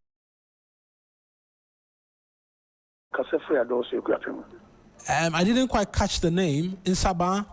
Yeah, Daniel in Sabah. Daniel in Sabah. Daniel, it's good to have you call us. Talk to us this morning. Thank you. Mr. Mawuena, if I told me, I still back with Hamad Nipa or Ghana. If we say, every beer, you did to me, ma or beer. To me, I demand, no. Not to me, no, or persuade and name a beer. A bit nipa abrabo.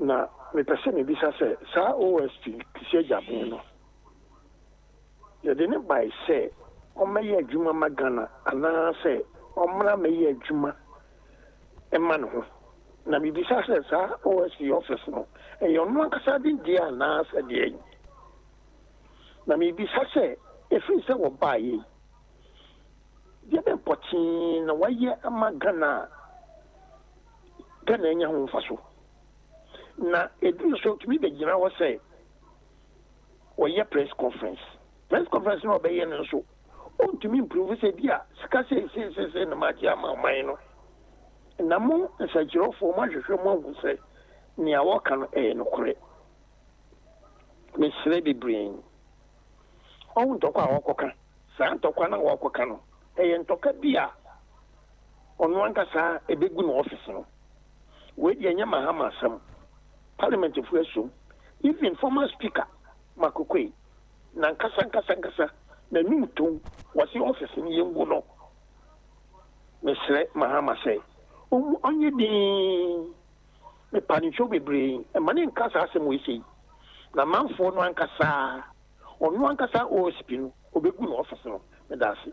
Thank you very much, Daniel, as well, for calling. That's Daniel in Sabah, who's also reached out to us. You can do same, 055-924-2717, 055-691-0154. Hello? Hello, good morning. Yes, sir. Give us your name and where you're calling us from, please. Oh, Eric, my name is Victor, calling from New Achimota. Victor and New Achimota, it's good to have you call us. Talk to us. Yes, please. So I just want to make a point about this matter, people and OSP. The battle that I don't know whether I should call it a battle or a war. You see, the OSP is playing with the minds of Ghanaians, and that's not good for us. So Mahama, with the youth of Ghana, we voted for Mahama to come and fight corruption. You see, whether the price of food, whether they reduce or they do, when Akufo-Addo was in power, if you look at the prices of food, the cost of living was so high, but we didn't vote for the prices of food to come down. You see, kind of what is out of Ghana. And I was reading, on your news platform, I was reading, the name is Anand, something Hanan, they say his passports and visas, they were seized and the man is out of the country. So how? You see, the Mama is delaying. This man, he has to go. PCW has to follow Chief Justice. What's the man doing there? This man is playing with our mind. What kind of corruption is he fighting? Mawuena. So you see, with the youth of this country, we are not so much bothered about whether the prices of food they come down or they don't come down. We want to see OSP fight corruption, and he's not doing that. It's not up to. It's not like Martin Pugu said. It's not up to scratch. OSP is not up to scratch.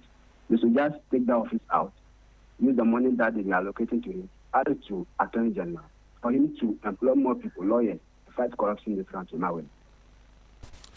Thank you very much, Victor, as well, for sharing your thoughts with us. You can do same, 055-924-2717, 055-691-0154. Hello. Hello, good morning. This is Papa Bisu again. Oh. Papa Bisu, you're back. I have to let someone else speak before you, so just hold on for me. Hello, good morning. Yeah, good morning, sir. Yes, sir. Give us your name and where you're calling us from. I'll get back to Papa Bisu because he's had his share. He's had to... Your I didn't get the name. I said Tony from Kumasi. Tony from Kumasi, talk to us quickly. Yeah, Mawuena, we in the Kumasi, we have to stream your network through the internet before we listen to you. I've been complaining to Johnny for you guys to help us have an English radio station in Kumasi. It's not done. And when then the program is called, we want to call the callers. Some have made the calling segment very boring because it seems to hijack the whole thing. Every day, the same people calling and then making, which we all are all listeners of the station. Reason why we want you to call in as well. That's why I continue to repeat the numbers every time. That's enough to stop because they hijack. I heard some of them have more than 3-4 phones they used to call and stuff like that. And my issue is Martin Bebu, lawyer Martin Bebu. I always pray for him for very good health and energy that he's using to fight for the mother Ghana. Martin Bebu fights everybody regardless of who you are, whatever you are. Martin Bebu's interest is more about Ghana. So what pains me a lot is like, I say, I don't know, he's the only one who really fights no matter who you are, no matter whether you are from the NDC or SP2 individual or whatever, he doesn't care. Ghana fights. Because I've been listening to him on key points, your various stations, your interview and with him, whatever every platform is good, whatever it is for Ghana. So we pray for him and we hope him a long life and a very good health for Almighty God to support him in whatever he's doing. And we wish people I know people are like him who want to come out and come and support, but they should be bold and come. Through that, our country will move forward. So thank you very much. And we are waiting for the radio station. We can't always be streaming you on the internet. It's too distant. So please, we are looking at you guys. Most definitely, Tony. I'm sure we'll pick up that matter with management and have a conversation about extending our tentacles via the airwaves to the Ashanti region. Papa Bisu, back to you. Yeah, Neil. Thanks for giving me this offer, Papa. Thanks. But in the first place, nobody's hijacking any phone line.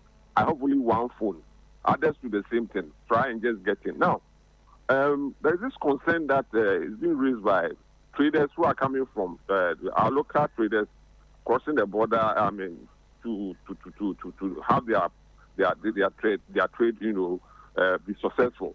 What is happening is this: in Ashanti region, for instance, I will plead with the national security head in Ashanti region. The traders are talking. We want to capture every region. As a party, I'm speaking on behalf of NDC. Please, the heads in Ashanti region, the national security heads in Ashanti region, please advise your people to stop harassing the traders. Please, we beg of you. We have 2028 election to be won. Please, we are begging you. Right. Have a nice day. Thank you very much as well for calling, Papa Bisu. There's another caller on the phone line. Hello, good morning. Hello. Sena. Yes, this is Mawuena. Yeah, Mawuena. Yes, sir. All right. That's fine. 055-924-2717. Another call on the phone. Hello, good morning. Hello, good morning, Mr. Mawuena. Yes, sir. I trust that you're well. Give us your name and where you're calling us from, please. This is SK. SK. And I believe Mr. Johnny is doing well. Yes, Johnny is doing well, SK. Okay, we just want to express our concern. This is SK reaching from Amasama. Only one message I have for Kisia Jabi, that it is not everybody that you can touch in this world and go scot-free. If he lost his life, he should desist from pursuing. SK, I beg you. You cannot be saying if he loves his life. I beg you. You can't say that.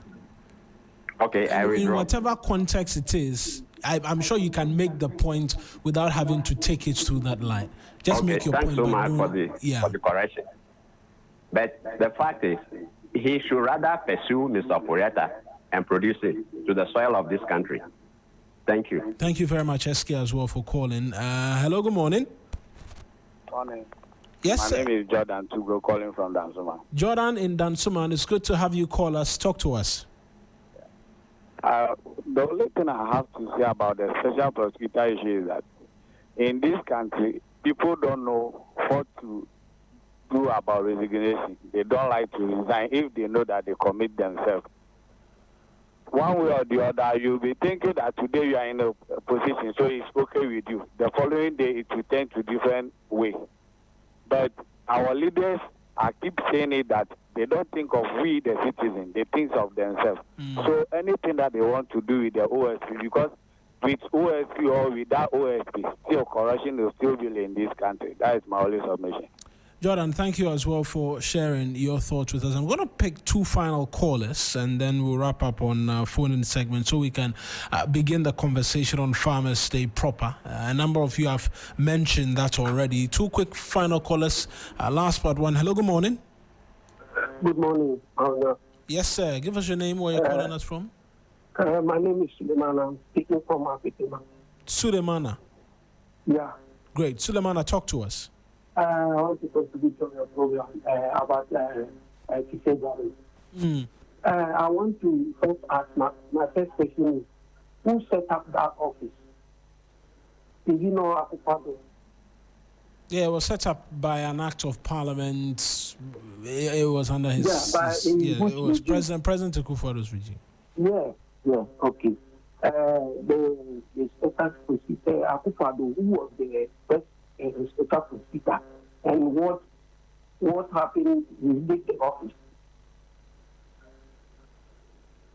So I want you to, I'm saying this to President Domama. You should be very careful. We ordinary Ghanaians, the reason why we voted for him is he promised us to retrieve the money or jail the people that they loot this country. And I want to add again, what evidence is special prosecutor looking for? The National Cathedral, they first told us that the money will not come from our coffers, Ghanaian coffers. The last end, what happened? So what evidence again special prosecutor waiting for? What is he looking for?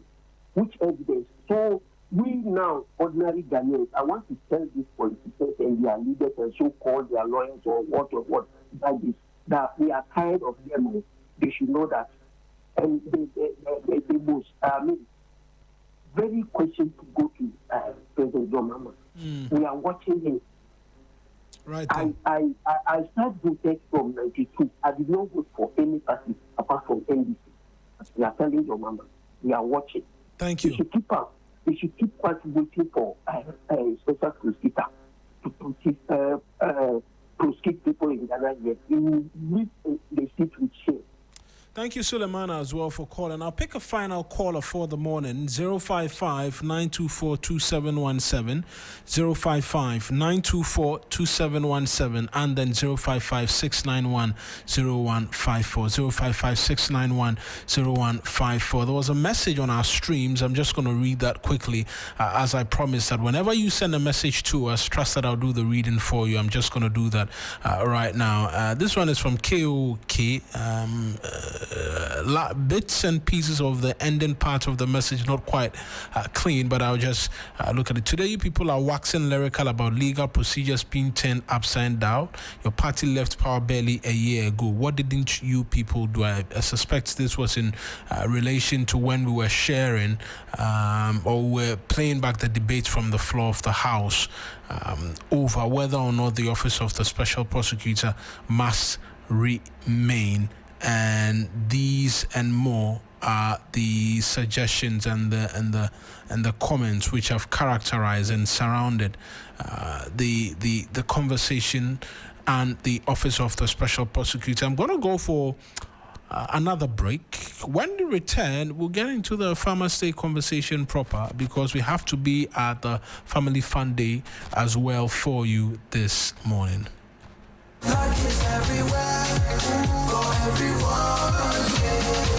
The winning season is back, but this time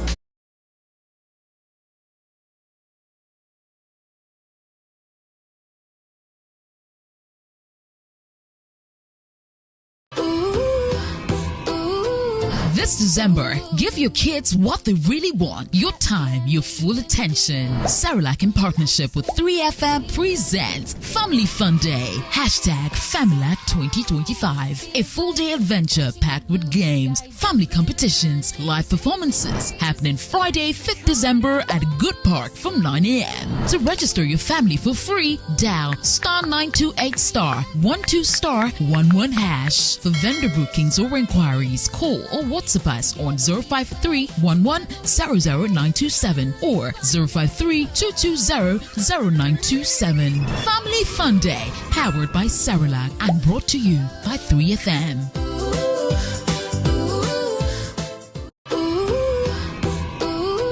This December, give your kids what they really want. Your time, your full attention. Cerelac in partnership with 3FM presents Family Fun Day. #Familac 2025. A full-day adventure packed with games, family competitions, live performances. Happening Friday, 5th December at Good Park from 9 a.m. To register your family for free, dial *928*12*11#. For vendor bookings or inquiries, call or WhatsApp us on 053-11-00927 or 053-220-0927. Family Fun Day, powered by Cerelac and brought to you by 3FM.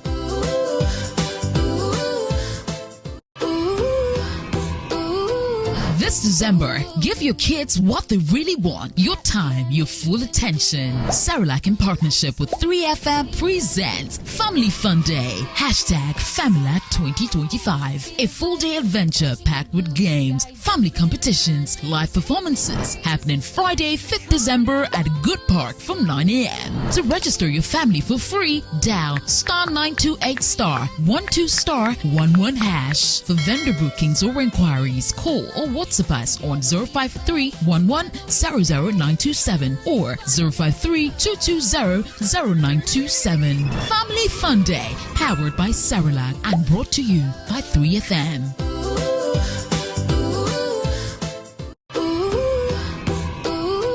This December, give your kids what they really want. Your time, your full attention. Cerelac in partnership with 3FM presents Family Fun Day. #Familac 2025. A full-day adventure packed with games, family competitions, live performances. Happening Friday, 5th December at Good Park from 9 a.m. To register your family for free, dial *928*12*11#. For vendor bookings or inquiries, call or WhatsApp us on 053-11-00927 or 053-220-0927. Family Fun Day, powered by Cerelac and brought to you by 3FM.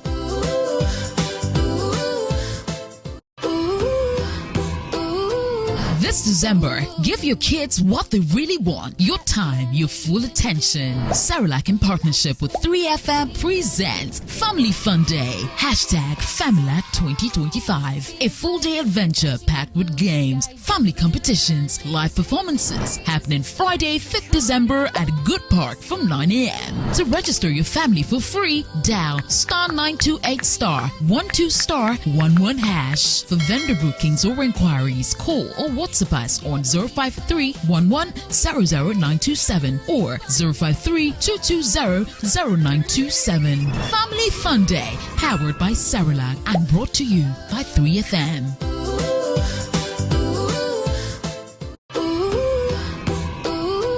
This December, give your kids what they really want. Your time, your full attention. Cerelac in partnership with 3FM presents Family Fun Day. #Familac 2025. A full-day adventure packed with games, family competitions, live performances happening Friday, 5th December at Good Park from 9 a.m. To register your family for free, dial *928*12*11#. For vendor bookings or inquiries, call or WhatsApp us on 053-11-00927 or 053-220-0927. Family Fun Day, powered by Cerelac and brought to you by 3FM.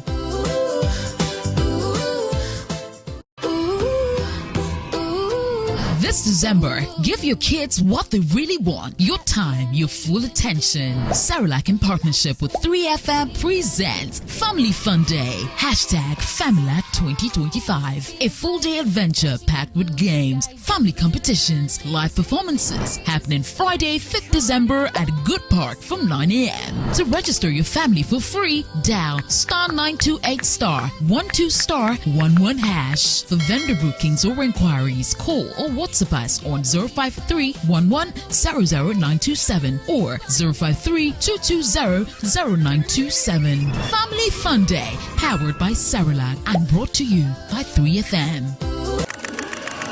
There's been long deadlines, hustle, pressure. Now it's time to breathe, to dance, to feel again. The music hits, waves crush, energy rises. You're surrounded by good people and golden light. This is your reset, your freedom, your joy. 3FM All White Party, the beach edition, where paradise meets the party. Labadi Beach Hotel, 28 December. Lock it up. There's been long deadlines, hustle, pressure. Now it's time to breathe, to dance, to feel again. The music hits, waves crush, energy rises. You're surrounded by good people and golden light. This is your reset, your freedom, your joy. 3FM All White Party, the beach edition, where paradise meets the party. Labadi Beach Hotel, 28 December. Lock it up. There's been long deadlines, hustle, pressure. Now it's time to breathe, to dance, to feel again. The music hits, waves crush, energy rises. You're surrounded by good people and golden light. This is your reset, your freedom, your joy. 3FM All White Party, the beach edition, where paradise meets the party. Labadi Beach Hotel, 28 December. Lock it up. There's been long deadlines, hustle, pressure. Now it's time to breathe, to dance, to feel again. The music hits, waves crush, energy rises. You're surrounded by good people and golden light. This is your reset, your freedom, your joy. 3FM All White Party, the beach edition, where paradise meets the party. Labadi Beach Hotel, 28 December. Lock it up. There's been long deadlines, hustle, pressure. Now it's time to breathe, to dance, to feel again. The music hits, waves crush, energy rises. You're surrounded by good people and golden light. This is your reset, your freedom, your joy.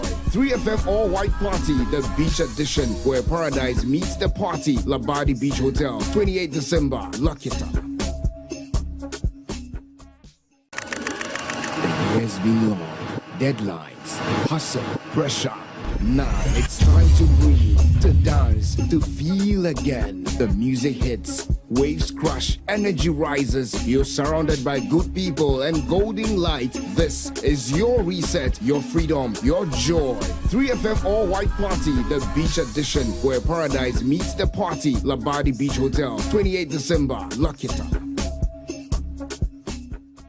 The year's been long. Deadlines, hustle, pressure. Now it's time to breathe, to dance, to feel again. The music hits, waves crash, energy rises. You're surrounded by good people and golden light. This is your reset, your freedom, your joy. 3FM All White Party, the beach edition, where paradise meets the party. Labadi Beach Hotel, 28 December. Lock it up. The year's been long. Deadlines, hustle, pressure. Now it's time to breathe, to dance, to feel again. The music hits, waves crash, energy rises. You're surrounded by good people and golden light. This is your reset, your freedom, your joy. 3FM All White Party, the beach edition, where paradise meets the party. Labadi Beach Hotel, 28 December. Lock it up. The year's been long. Deadlines, hustle, pressure. Now it's time to breathe, to dance, to feel again. The music hits, waves crash, energy rises. You're surrounded by good people and golden light. This is your reset, your freedom, your joy. 3FM All White Party, the beach edition, where paradise meets the party. Labadi Beach Hotel, 28 December. Lock it up. The year's been long. Deadlines, hustle, pressure. Now it's time to breathe, to dance, to feel again. The music. So you thank the farmer. There was a prayer. God bless the farmer, the cook, and the eater. They say God bless with the cooker, the farmer, the cooker, and the eater. So yes, the farmer is an important part of every day, because every day you eat, unless you're fasting and you're fasting like Jesus Christ, you're doing 30 days. No matter how long you fast, you still break it. And when you break it with food. And so the farmer is always important. We'll get into that conversation right now and get some perspective for you from the farmers themselves. And today is a very important day to ask ourselves whether or not, that the fish farmers who had won the award, they had promised not to be a part of it. We'll seek to find out if they are, and whether or not the government has honored its promise to them. There's always that question about whether or not the farmer has been celebrated well. How can we transform agriculture? We've seen quite the interest from the president, because he himself is a farmer. He's a farmer himself. Farmer service centers are coming. I mean, when I read the budget, right, and so the brief excerpt I read, the bit which excited me the most was the plans on farming. So the finance minister has mooted the red gold, which is the palm oil plantation, where we're seeking to invest in excess of $500 million. Then we're seeking to as well bring in farmer service centers, fleet of farm enhancement mechanisms and tools from tractors and what have you. And so on the face value, it looks really great on the budget. I mean, I have to be very honest. But as always, it comes back to implementation.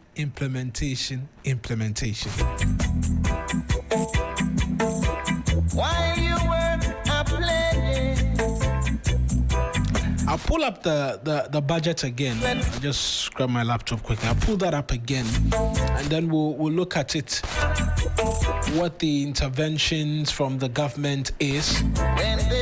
We've seen in Kukon Kitinkiti as well, the government has launched its own policy. I don't know why that continues to escape me. There's a farmer-intensive policy that the government has launched as well. I cried and I cried. I used my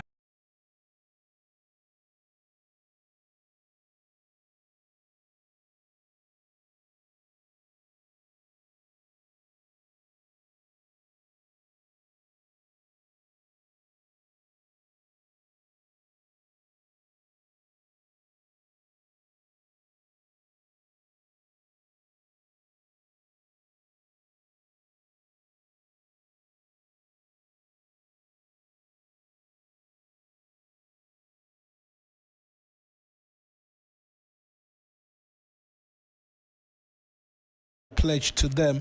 Let's speak to the 2024 best fish farmer again. Perhaps there's good news in the offing that we do not know about. Mr. Ebenezer Jikuno is 2024 best fish farmer. Is joining us on the phone lines. Mr. Jikuno, thank you very much for speaking to us. Has anything changed since the last time we spoke? We here have been seeking to connect with the government. We've got responses, not in the affirmative, but they say they are working on it. Has that working on it yielded any results? Good morning once again, and good morning to your listeners. To be honest, when you ask me if anything has changed, I will always say no. Up to date, we did not hear anything from the certain minister or whoever is responsible for our awards. Up to now, there's nothing that we hear from them. Because of that, I'm supposed to be at the event, but there's no happiness. How will I even go there? What am I going to do? That is the only news I have today for you. Was an invitation sent to you to be at the event today? Well, I had a call from one of the guys from the ministries for us to come, but I told him, "What am I coming to do?" Asked me, "What am I coming to do?" He was not able to tell me anything good about that. That is all. There's no invitation personally. And when you were on the phone with him, did he seek to explain why your award for last year has also not come through, since he had called to invite you to be at this year's event? Well, he did not explain anything much, but he just telling me it's a time maybe coming there, the president will be there for us to come maybe to share our problem with him. And I told him, the president coming there, I don't think he has the time for us to come and because he is a busy person. He's just coming for that event. So if you are inviting me, what is necessary for me to come? So I told them it's not possible for me to make it up. So that's up today. I'm in my house, that's all.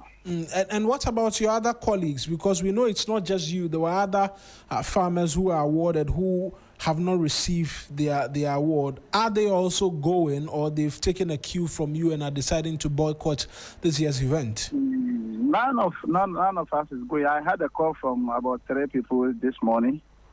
They also asked me, did I hear something from the government, or did I hear something from the certain minister? And I told them no. None of them is going. None of them is going. All of us are in the house.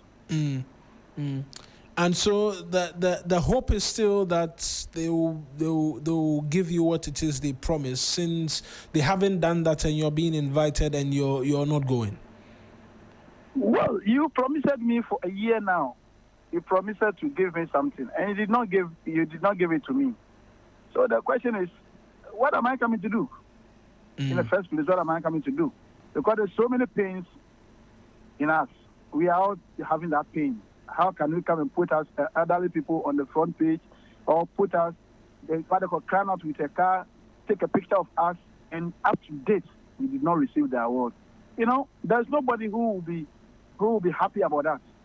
So all of us, what do we have to do? We are only waiting for them. If they say they are giving it to us, fine, they should bring it. If they say they are not giving it, we don't have anything to say anything much now. But the ball is in their court. I don't think with what they did, they are encouraging the youth farm to go and do farming. Because if somebody will sweat, put all the sweat, you recognize the person. And even the promise that you made, you were not able to afford it, you were not able to pray, to give it out. What are you trying to, tell the youth that you are trying to educate or trying to bring them to the board to come and do farming? No, nobody's ready. And so this year, is it that all the fish farmers are deciding to boycott, or it's just the winners from last year, such that otherwise there could be a possibility they'll mention the best fish farmer for 2025 and there'll be nobody there? Oh, sure. That one, they will be going. But the 2024, none of us are going. In a normal circumstances, we're supposed to be there as well to at least welcome the new, maybe people who will be coming for 2025, at least to have a chat with them, tell them how best the whole thing. But none of the 2024 concerning fishes side, none of us are going. When we are talking about Greek sector, let me say the other crop and other people, maybe they will be going, but the fishing side, none of us are moving to the event. Right. None of us. Right. We all spoke this morning. Nobody's even visiting the event or maybe going there too. What are we going there for? That is the question. If we're supposed to get our award, not today, that's another event or another celebration is coming on before maybe they'll be giving us a whole year. We're not able to give us. Well, we are still looking forward to see whatever they will be doing. Yeah, it doesn't even ginger us to sit on television and watch what is even going on because it's painful. Mr. Jigunu, thank you. I'm sure we'll connect with the respective agencies again and ask the question why this continues to persist after winning the award and yet nothing of that sort has been handed over to you. But I appreciate you greatly for speaking to us this morning. Okay, thank you so much. Thank you to your listeners as well. Listening to this. Right, that's Ebenezer Jikunu. He is the 2024 Best Fish Farmer. He, along with other winners in the fishing category, have not received the awards, quite surprisingly. They haven't received the awards for 2024. They say they've boycotted this year's event. They will not be a part of it and will not seek to be present because they don't see how and why they should be there, and amongst many other things, are asking the question, what becomes of them if they decide to be there today?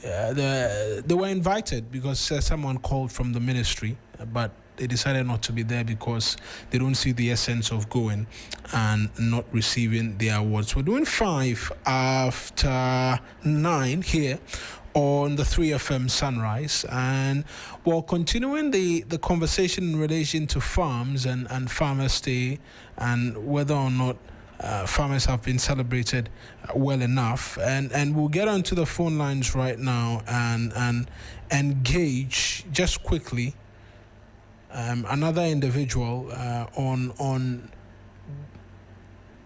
today's Farmers' Day celebration, right?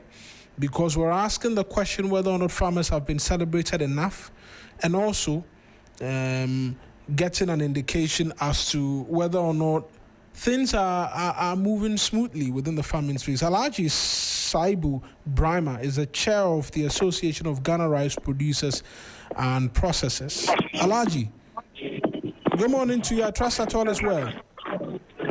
Yeah, that's just. Alhaji, there is a bit of noise where you are. Are you at this year's Farmers' Day celebration? Not at all. Not at all. Oh, Alhaji, why? People called to say a happy Farmers' Day. I'm describing it as sadness Farmers' Day for farmers. Yes, I know along the line we came out after the government president directive that all schools should rather be now buying the local produce rice. And they also see, government also came out and said he's releasing 100 million for purchase of some of the gloves.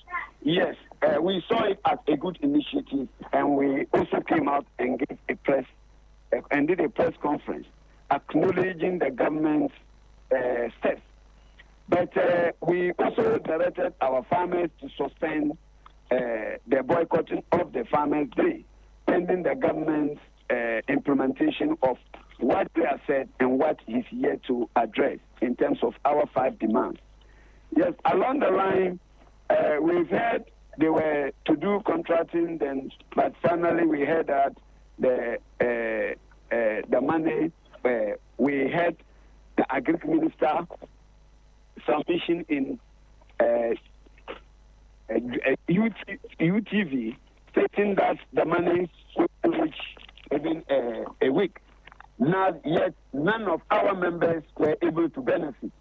And the Baba Stock CEO also stated clearly that the money has not been able to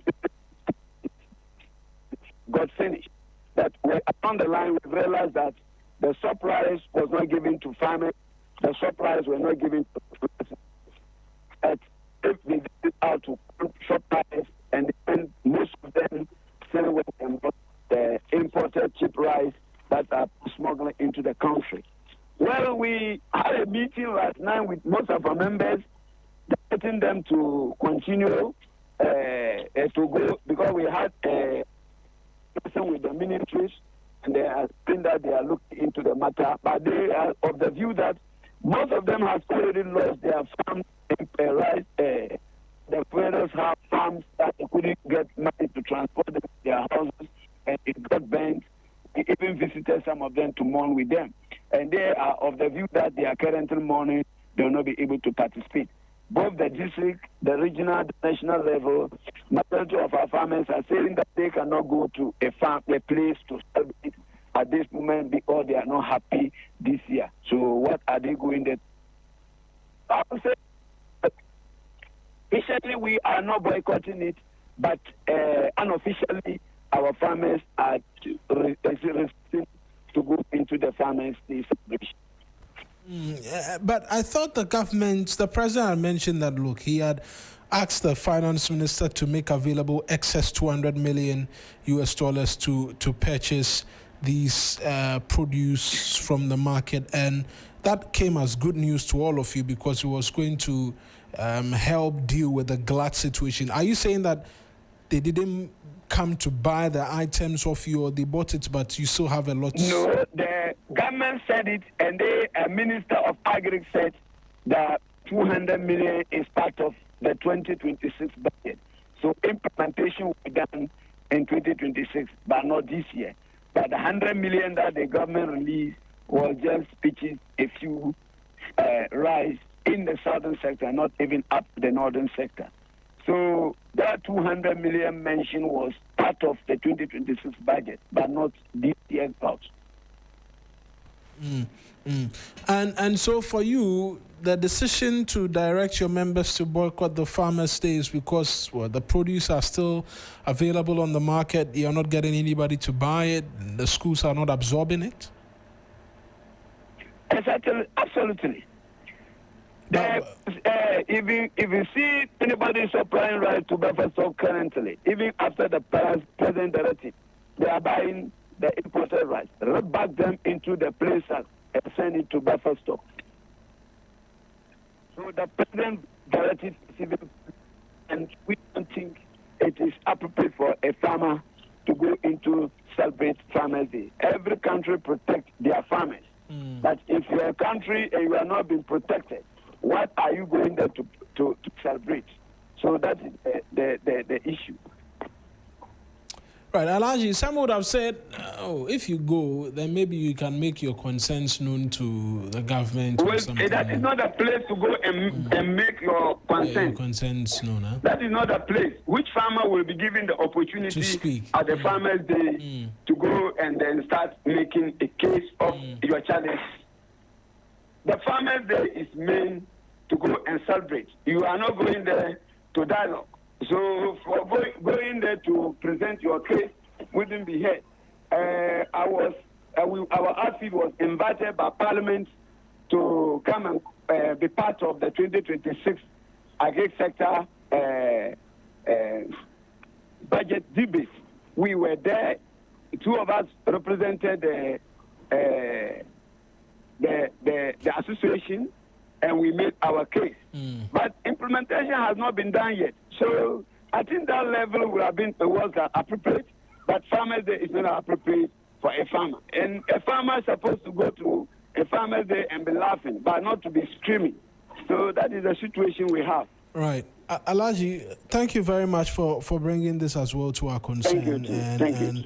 I'm sure we'll have a conversation on this. Alhaji Saibu Brahma is chairman of the Association of Ghana Rice Producers and Processors, speaking to us as well this morning. And so we started off on the note of concern, one that promises with respect to 2024 fish farmers not delivered. The rice producers say, look, the monies made available is not soaking up the glut as the president has envisaged. that extra 200 million is captured in the 2026 budget, and so they are not able to be a part of the Farmers' Day celebration and to properly enjoy the day. They cannot go there as well because it's not a place where you go and be raising the concerns and be making it known to all the people who matter. And so they've decided not to be there, and amongst many other things. But we'll see what comes out of all of this, because we'll seek to put all of this out to the people who be and the people in power as well, and get an understanding subsequently on this, and see how best we can push the narrative and change it. Because today's Farmers Day, we're seeking to celebrate the farmer, but if not all farmers are happy, then there's a cause for concern.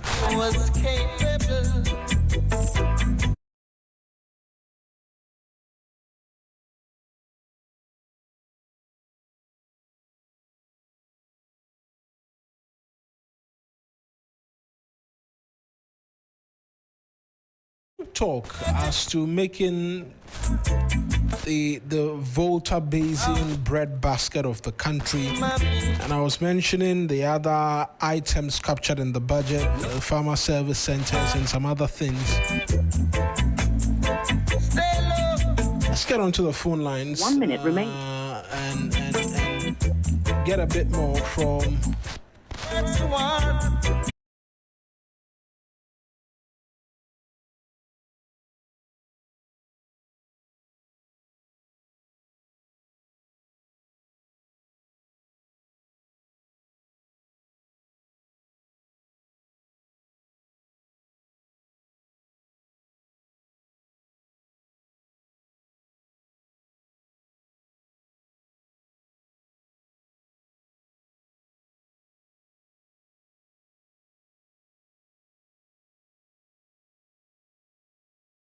Workers Union, or the General Secretary of the General Agricultural Workers Union, Council Edward Caraway, on the subject matter, and then we proceed on other matters.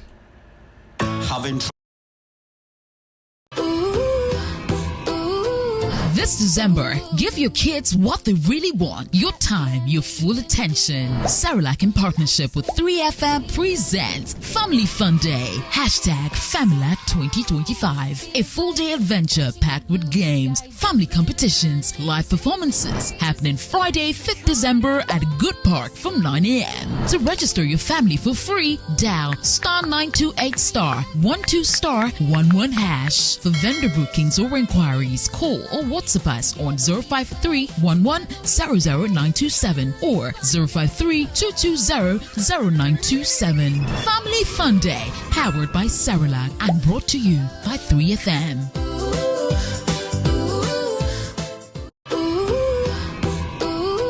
This December, give your kids what they really want. Your time, your full attention. Cerelac in partnership with 3FM presents Family Fun Day. #FamiLac 2025. A full-day adventure packed with games, family competitions, live performances. Happening Friday, 5th December at Good Park from 9 a.m. To register your family for free, dial *928*12*11#. For vendor bookings or inquiries, call or WhatsApp us on 053-11-00927 or 053-220-0927. Family Fun Day, powered by Cerelac and brought to you by 3FM.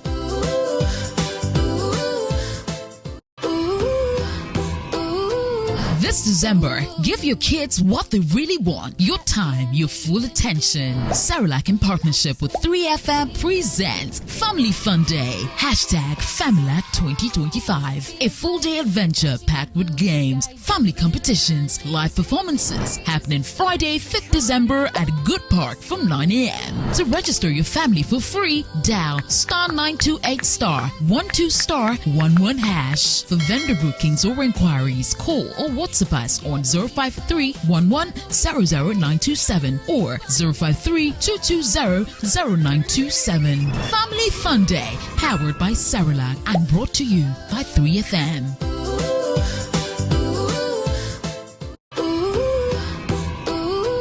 This December, give your kids what they really want. Your time, your full attention. Cerelac in partnership with 3FM presents Family Fun Day. #FamiLac 2025. A full-day adventure packed with games, family competitions, live performances happening Friday, 5th December at Good Park from 9 a.m. To register your family for free, dial *928*12*11#. For vendor bookings or inquiries, call or WhatsApp us on 053-11-00927 or 053-220-0927. Family Fun Day, powered by Cerelac and brought to you by 3FM.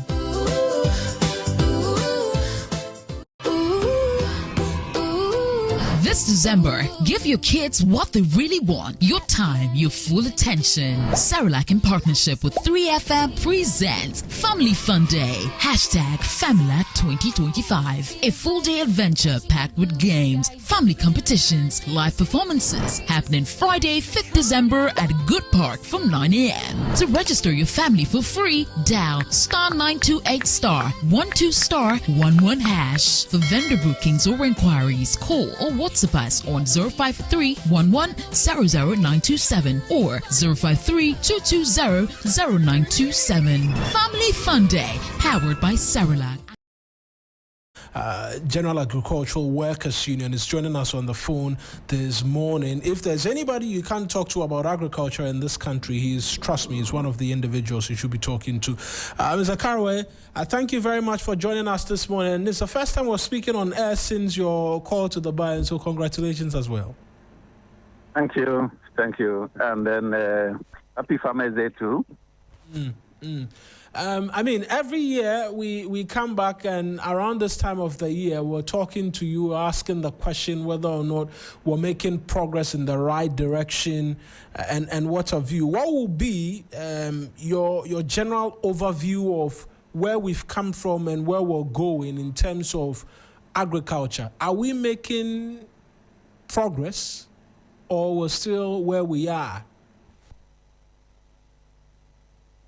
This is a very difficult question.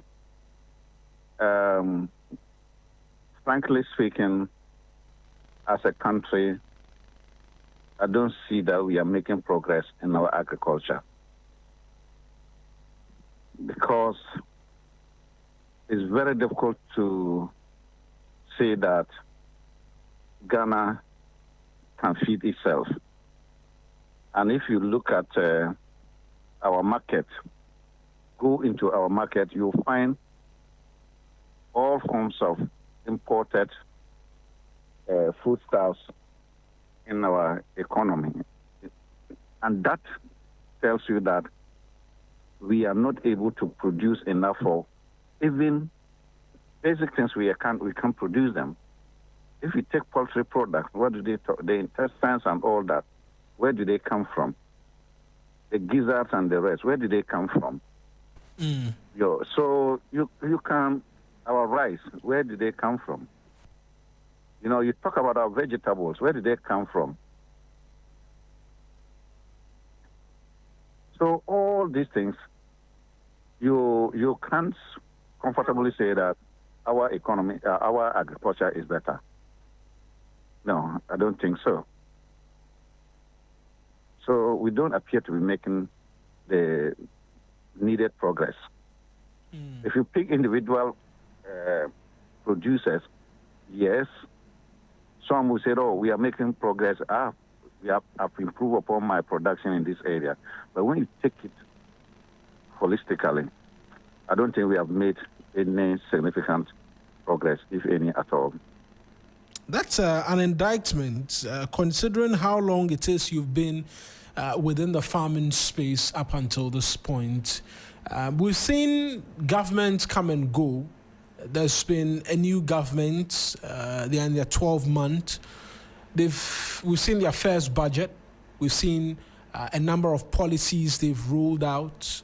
I'm looking at the budget currently, and there's a mention of Feed Ghana and Kokon Kitinkiti and the likes, and there's a plan for the future as well in terms of what they want to do with agriculture. On a holistic review of this 1 year and the work that's been done within the agricultural space, is it safe for Ghanaians to say that they can expect the fortunes of agriculture to improve, or you do not see that happening?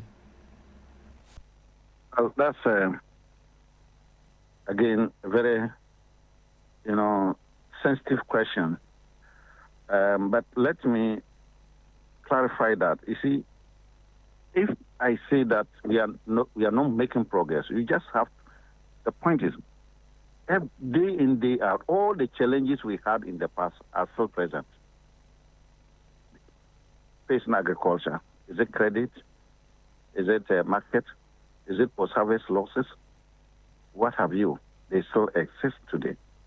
They are not just merely existent, but they are huge, affecting agricultural production. So that point, I need to emphasize on that. Now, if you look at government policy, I have always maintained that,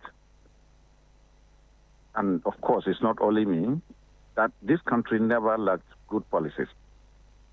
We've had very good policies in diverse areas, in different areas of our economy.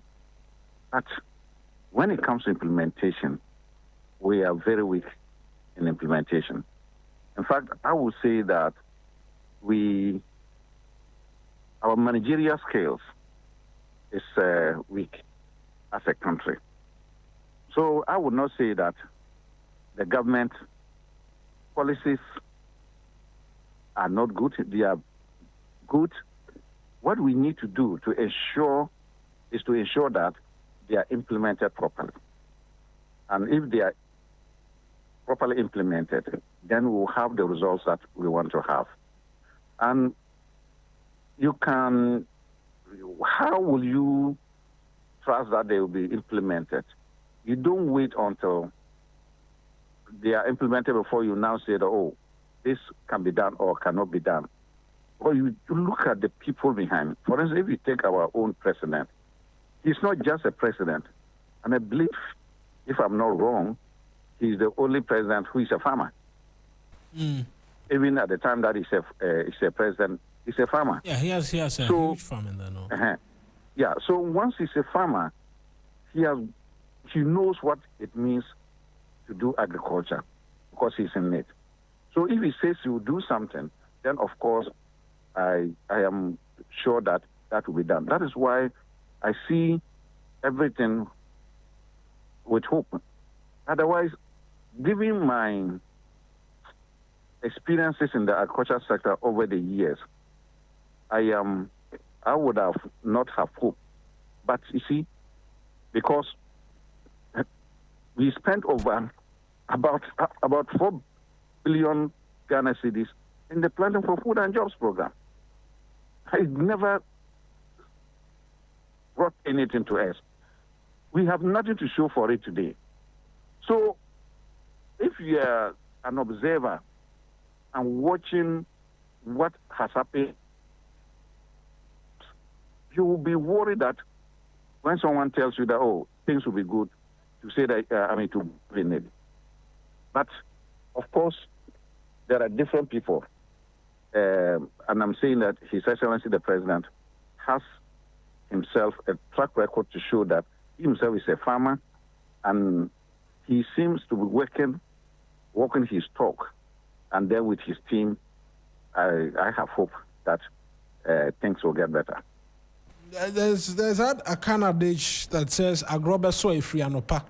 To wait if it will be better, we will see from the beginning. We've seen in Kokon Kitinkiti seeking to tackle our ever-existing perennial problem of importation of frozen chicken.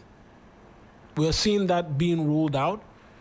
We've seen the Feed Ghana program.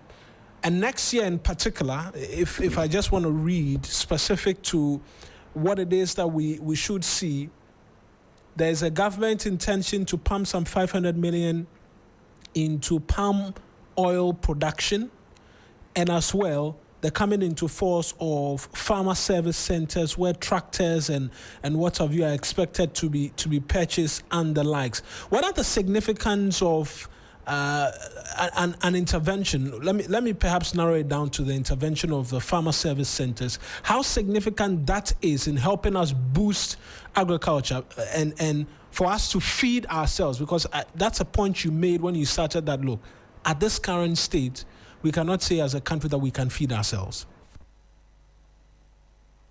Yeah, the Farmer Services Center is a model I personally worked on a company called Farmer Services Company. And then that model was adopted where you can have most of the inputs under one roof, where farmers can have access to those inputs. It also includes equipment. But because that one was a company, they were selling the items. But because this is government, all the machinery and all that farmers need in a particular locality will be found in the Farmer Services Center that is around there. So instead of farmers now having to buy their own equipment in the past, which equipment was so costly that they could not buy, you can, with this new services center model, you can access those services without necessarily having to buy the equipment yourself, because the equipment has been put in a pool, and then all the other services that you need are available within that pool, which you can access.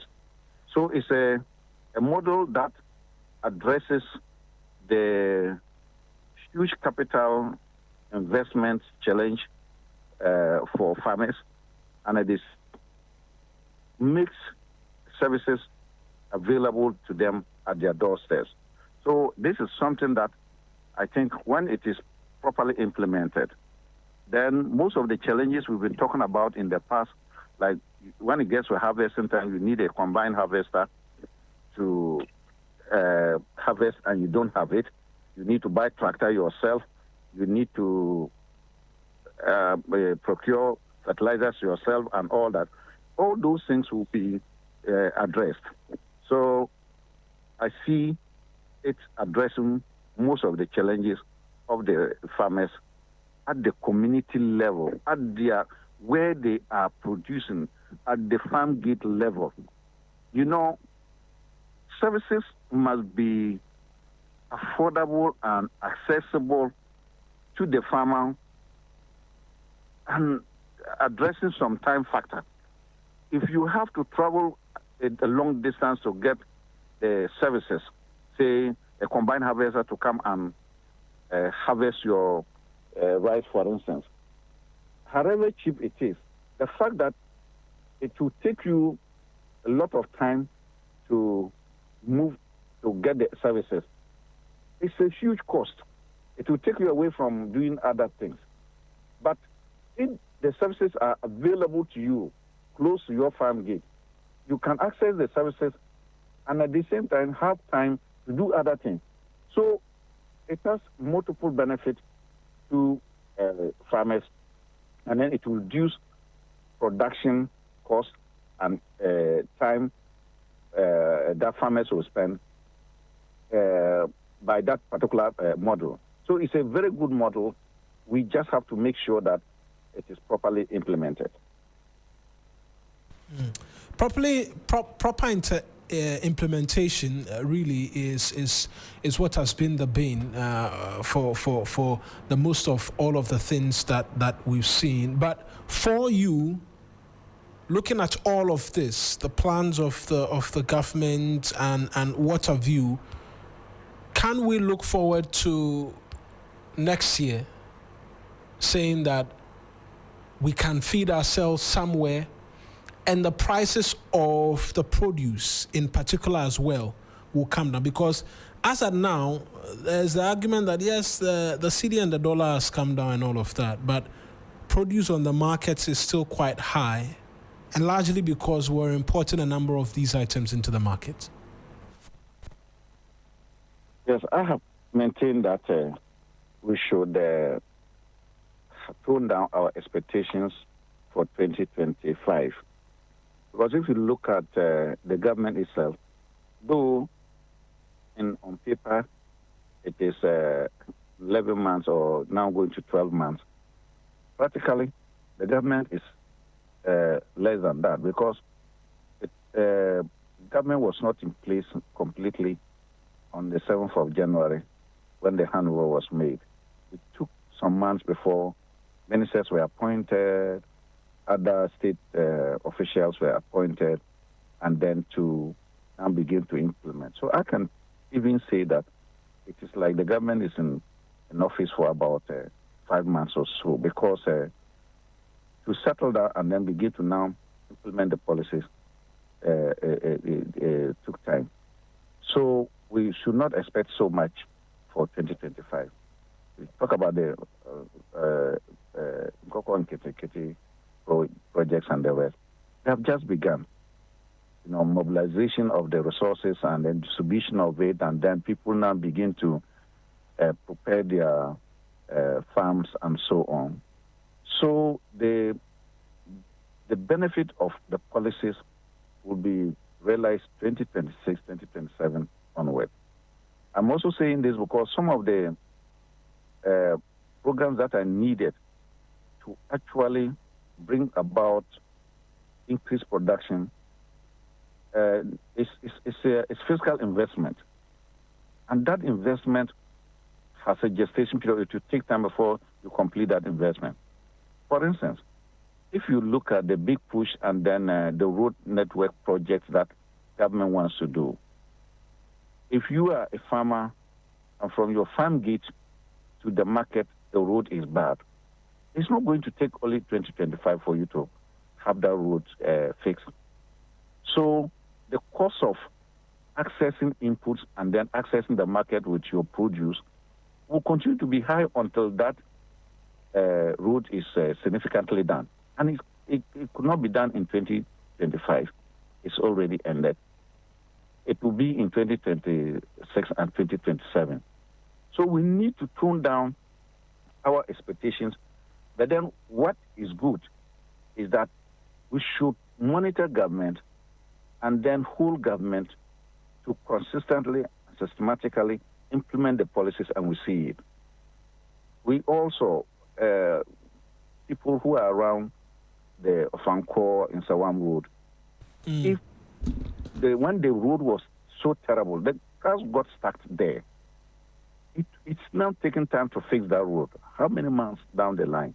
And that is also because government got the money to get the contractor. Then they are working day and night.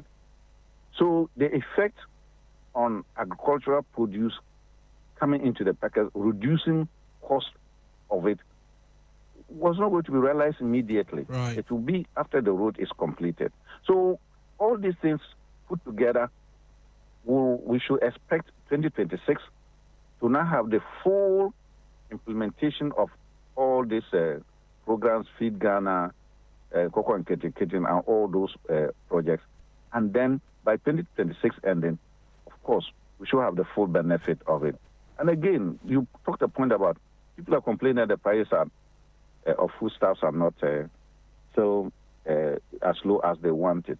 Certainly, that is it should be expected.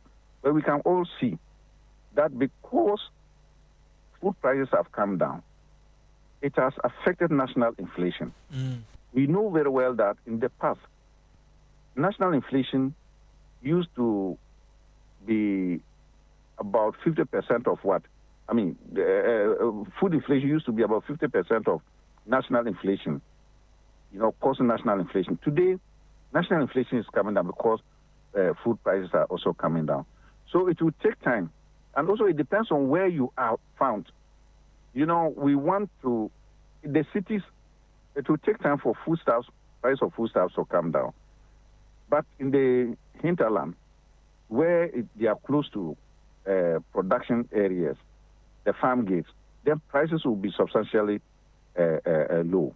So we always have to also know where is one talking about. If you are buying from Agogloshi, which are the major markets, the prices are lower than the satellite markets or other markets which take their produce from Agogloshi market. But when they take it to that point, they will now increase. So the price will not be the same. So these are things about pricing and then the complaints that people are talking about the food. But for me, I believe that we need another 1 year to really see the reasonable and significant impact of government policies on agriculture. So, Karoe, I appreciate you speaking to us this morning. I'm grateful, sir. And enjoy the weekend as well and the pharmacy. That's Edward Karoe, is a former General Secretary of the General Agricultural Workers Union, one of the key voices when it comes to farming in the country. I'm going to go on to the other telephone line because Bismarck Owusu-Nortey, who is the Executive Director of the Peasant Farmers Association of Ghana, is on that line for me. But Ms. Nortey, just hold on for me briefly because I want to talk to my listeners about how they can get money in their pockets by dialing *712#. They choose option 1 to buy a ticket for themselves or option 2 to buy for somebody else. And if they want the system to generate a lucky ticket for them, they go with option 1 again. But if they prefer to choose their own ticket number, that's option 2. They confirm their payment with Momo and they are in. If they want to try the online way about how to get money into their pockets, log on to theluckiestafrica.com and register. Tap on community tickets to either pick your own lucky number or let the system choose one for you. You can buy a ticket for someone else too. And when it's time to pay, use Momo if you're in Ghana or use your card if you're outside of the country. One ticket can multiply your money by 500 times. Your entire community could win 10 times and over. This is your golden chance. Hop on, let's get lucky together because luck is everywhere. I mentioned Bismarck Owusu-Nortey is the Executive Director of the Peasant Farmers Association of Ghana, has joined us over the phone lines as well. Ms. Nortey, happy Farmers Day to you. I trust that all is well. I thank you very much. And let me also use the opportunity to wish all our members and all farmers across the country a happy Farmers Day, and also congratulate all the award winners. For those who may not or not win any award, it is not an indication that they should give up. Know the work we are doing. We know that in the fullness of time, everyone who deserves an award will get the award. So thank you so much. Right. How is the average Ghanaian peasant farmer, though, as we celebrate farmers today? They are better off than before, or things can be a lot better? The Ghanaian agricultural landscape generally hasn't been very favorable to especially the smallholder farmer. And this is because of systematic challenges that government after government attempts to work on these challenges, but somehow we do not get it right. So it puts the average farmer in a circle. And if you even look at the data in terms of food production, how productive they are, you realize that it is more a function of good weather. So in periods where we have relatively good weather, like this year, for instance, you realize that the average farmer is able to produce massively. There's so much production, and then that also turns around to become a challenge because we've not dealt with our marketing and supply systems. So in the midst of good harvest, the farmer is not saddled with harvest losses because he or she cannot sell. In periods where it doesn't rain or the weather conditions are not the best, you realize that productivity is low, there's shortage in the system, and somehow that inefficiency drives prices up, and then the Ghanaian consumer also suffers because of high prices. So it's a mixed factors, and because we've not really solved the fundamental problems that will remove or reduce this risk or this uncertainty, the average farmer is always in a circle, depending on how the climate works, how there's food in the system, it affects their incomes. And that's not something that, as a country, we should be encouraging, because we normally know or hear that if you go to other countries, it's actually the farmer who controls or who has a lot of this, or who earns a lot of income because of the work they do and the critical nature of our work.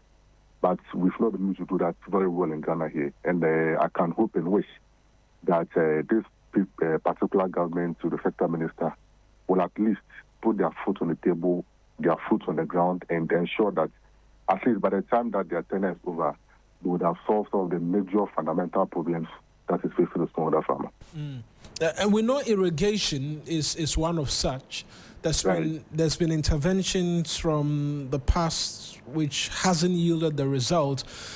Do you get a sense as a clear plan from the government to tackle the irrigation issue for farmers?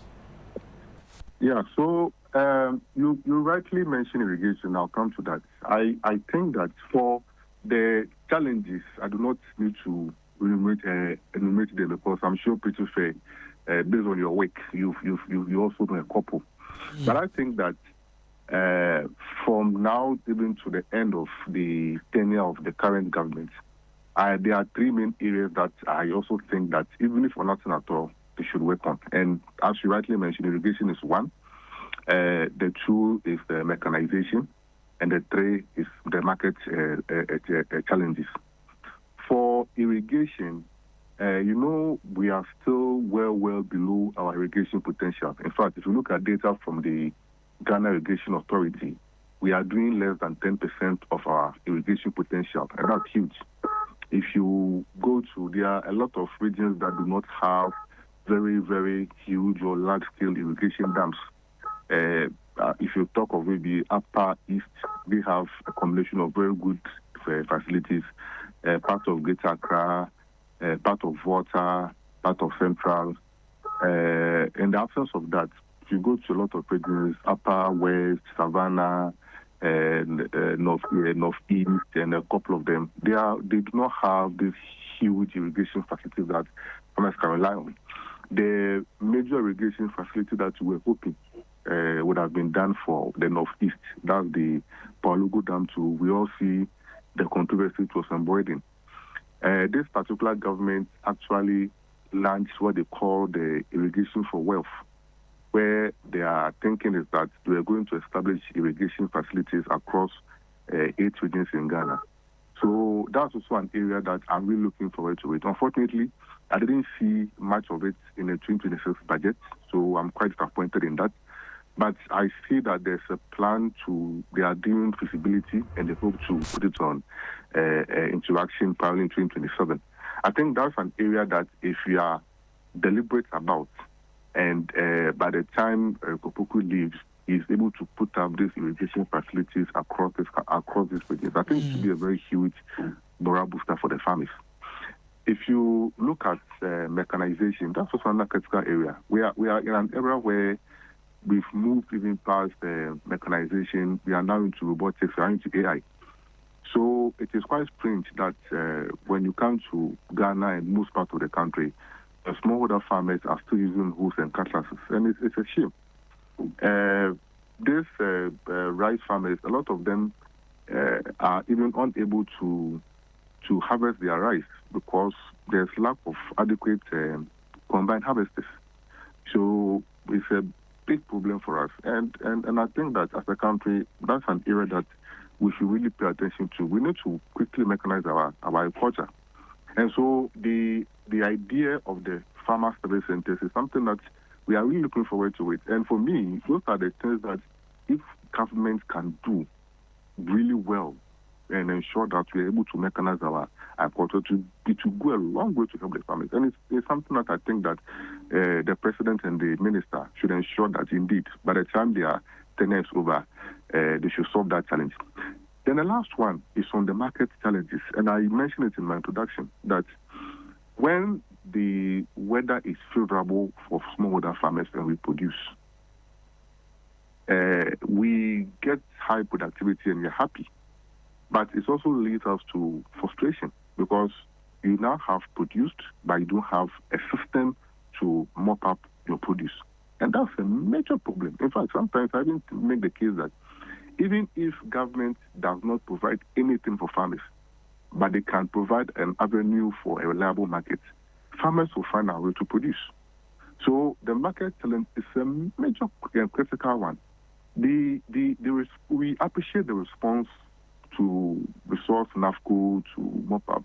That is not enough. In fact, we've not seen a lot of work on the ground by NAFCO to even buy the food. So the initial 100 million that has been extended, the effects on the farmers is absolutely minimum. The directive by the president to ensure that schools and institutions also buy from local farmers is a great one, but we need to put in place a very good system, because we know in Ghana how people are able to take advantage of systems to their own benefits. We've heard stories where imported food, imported rice are being bagged into locally manufactured or locally branded sacks to appear as if they are locally procured food, just for public consumption. These are things that, if you're not careful, the system will make it happen. So even though you have such a directive in place, you realize that it is not having the desired impact that's supposed to have.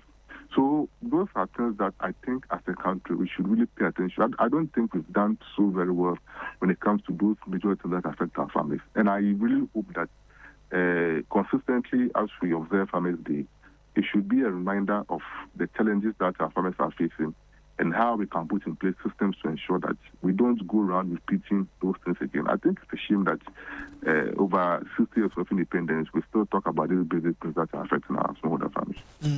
And it is really a shame, and I appreciate the fact that you've put all of these conversations in proper context. Today, the celebration is expected to happen. For you, as the executive director of the peasant farmers, is there continuous conversation with the sector minister and relative players within the sector on these challenges? Because I say this because there's a new administration, and like you mentioned, they are seeking to do things in a particular way. Is there a consistent touching base with CSOs within the space to have an understanding as to whether or not they are getting things right and how they can help improve the status of farming?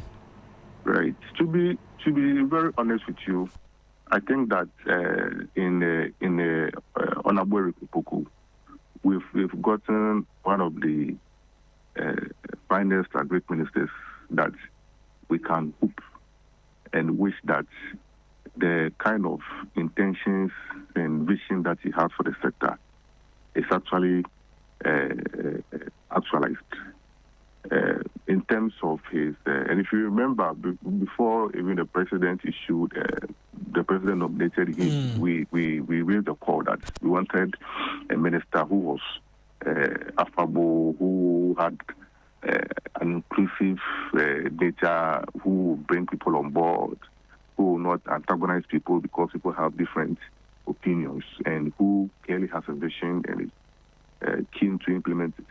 And I think that so far, the Honorable Minister has exhibited those particular signs. There's been a lot of interactions with him. He's been very open to feedback, very open to criticisms, and he's put on a hands-on-deck approach to ensure that all of us come together to address the problem that we face. We know that the ultimate responsibility lies on government, and they are supposed to provide the lead and direction, and then for us to follow and see how well that can be done. So I think that in terms of that, it's quite. I think the initial feedback is quite positive, and we hope that it continues into the future. As I mentioned, the gesture and the approach and everything goes also with the actual work on the ground. The work on the ground is that we need the resources by government to ensure that the work is done. Because it is different having someone who understands what he wants to do and who has brought people on board to do the work, and having the resources to do the work on the ground. So we hope that that is complemented with the allocation of resources, the disbursement of resources, and ensure that the actual work is done. So, for instance, the glut that the farmers are going through right now, and it's not only rice or meat, they are all foodstuffs. They are talking about cassava. Last night, farmers in Kwanta, they called me. They have loads of cassava. There are no buys. Those who are into onion, their onions have gotten rotten on the field because they couldn't get. When we import onions from Niger. Absolutely. Those who are into, as for maize and rice, it's all over the country. And my expectation would have been that when the government had announced that they had released money, this should have taken less than 2 weeks or even a month for us to see NAFCO on the ground buying from the farmers, because it's a whole investment. But it appears that we are still doing the normal things. We go through the long procurement processes, go through administrative and bureaucratic issues. Meanwhile, the farmers on the ground, and they are suffering. So what I would have wanted was to see that there are alacrity within which this thing has been done. And that's what we are calling for. You see? So those are the things that I think that we need to adapt to the work that we are doing. And I think that we should get over there. For me, in the long term, I hope that when it comes to our marketing practice, we have a proper database. We need to know, for instance, that in every year, this is the quantity of cassava coming from in Kwanta North. This particular area. Quantity of cassava coming from in Kwanta South. Quantity of maize coming from Tumu. We need to have a clear data. We need to know when the quantity is produced, how much is sold at the market, how much is left for the farmers to store, how much governments through their agencies, NAFCO, the security agencies, can purchase, how much as a nation, what kind of stock do we need to have to preserve our food security. We need to have that. So that for a directive like what has been issued for locally produced food, we are clear in our minds that when you are producing your maize or your rice, the school in your respective district is going to buy it. They are going to buy maybe half of what you produce. The other half we are taking to the market to sell. We should have a clear plan and strategy around that. And that's why we have been calling for the fact that the directive should not only remain as a directive, because then it means that it's only directive of President Mahama. If President Mahama leaves, what happens to it? If a different president comes, he doesn't like the directive, it should be scrapped. Right. So we have been saying that should we move beyond directive, it should become a law, binding on everyone, that once you're a public institution and you're into procurement of food, your first bet should be locally produced foods. And that's something that all of us need to sit down and draw a proper framework to ensure that is done. Our warehousing, we need to improve upon our warehousing. There one village, one district, one warehousing that was embarked by the people's government. So they go and see, a lot of the warehouses, they are being occupied by snakes. The system itself is not fluid to support our work, and it's a shame, as I already said. So I really hope, I'm really hopeful, and I said it somewhere that if you look at the experience of Honorable Opoku, if you look at the fact that President Mahama himself is a farmer, and the fact that these two, they have agriculture on their minds, if these two cannot solve fundamental problems before they leave, I don't know who can do it.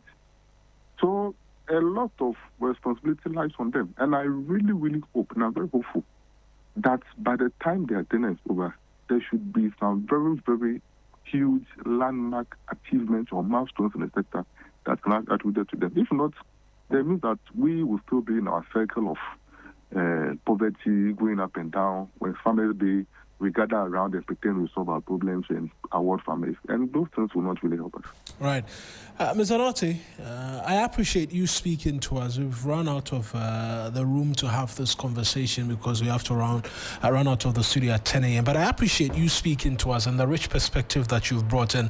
I'm hoping the next time I'm having a conversation with you, these specific interventions which you mentioned on data point as to how much food is coming out of each area, that will be implemented, which will lay the basis upon which we can begin to move forward in tracking and monitoring in real time whether or not we're feeding ourselves as a country. Right. That's Bismarck Usunoti, is the Executive Director of the Peasant Farmers Association of Ghana. It's time for us to do birthdays this morning here on the holiday edition of the 3FM Sunrise.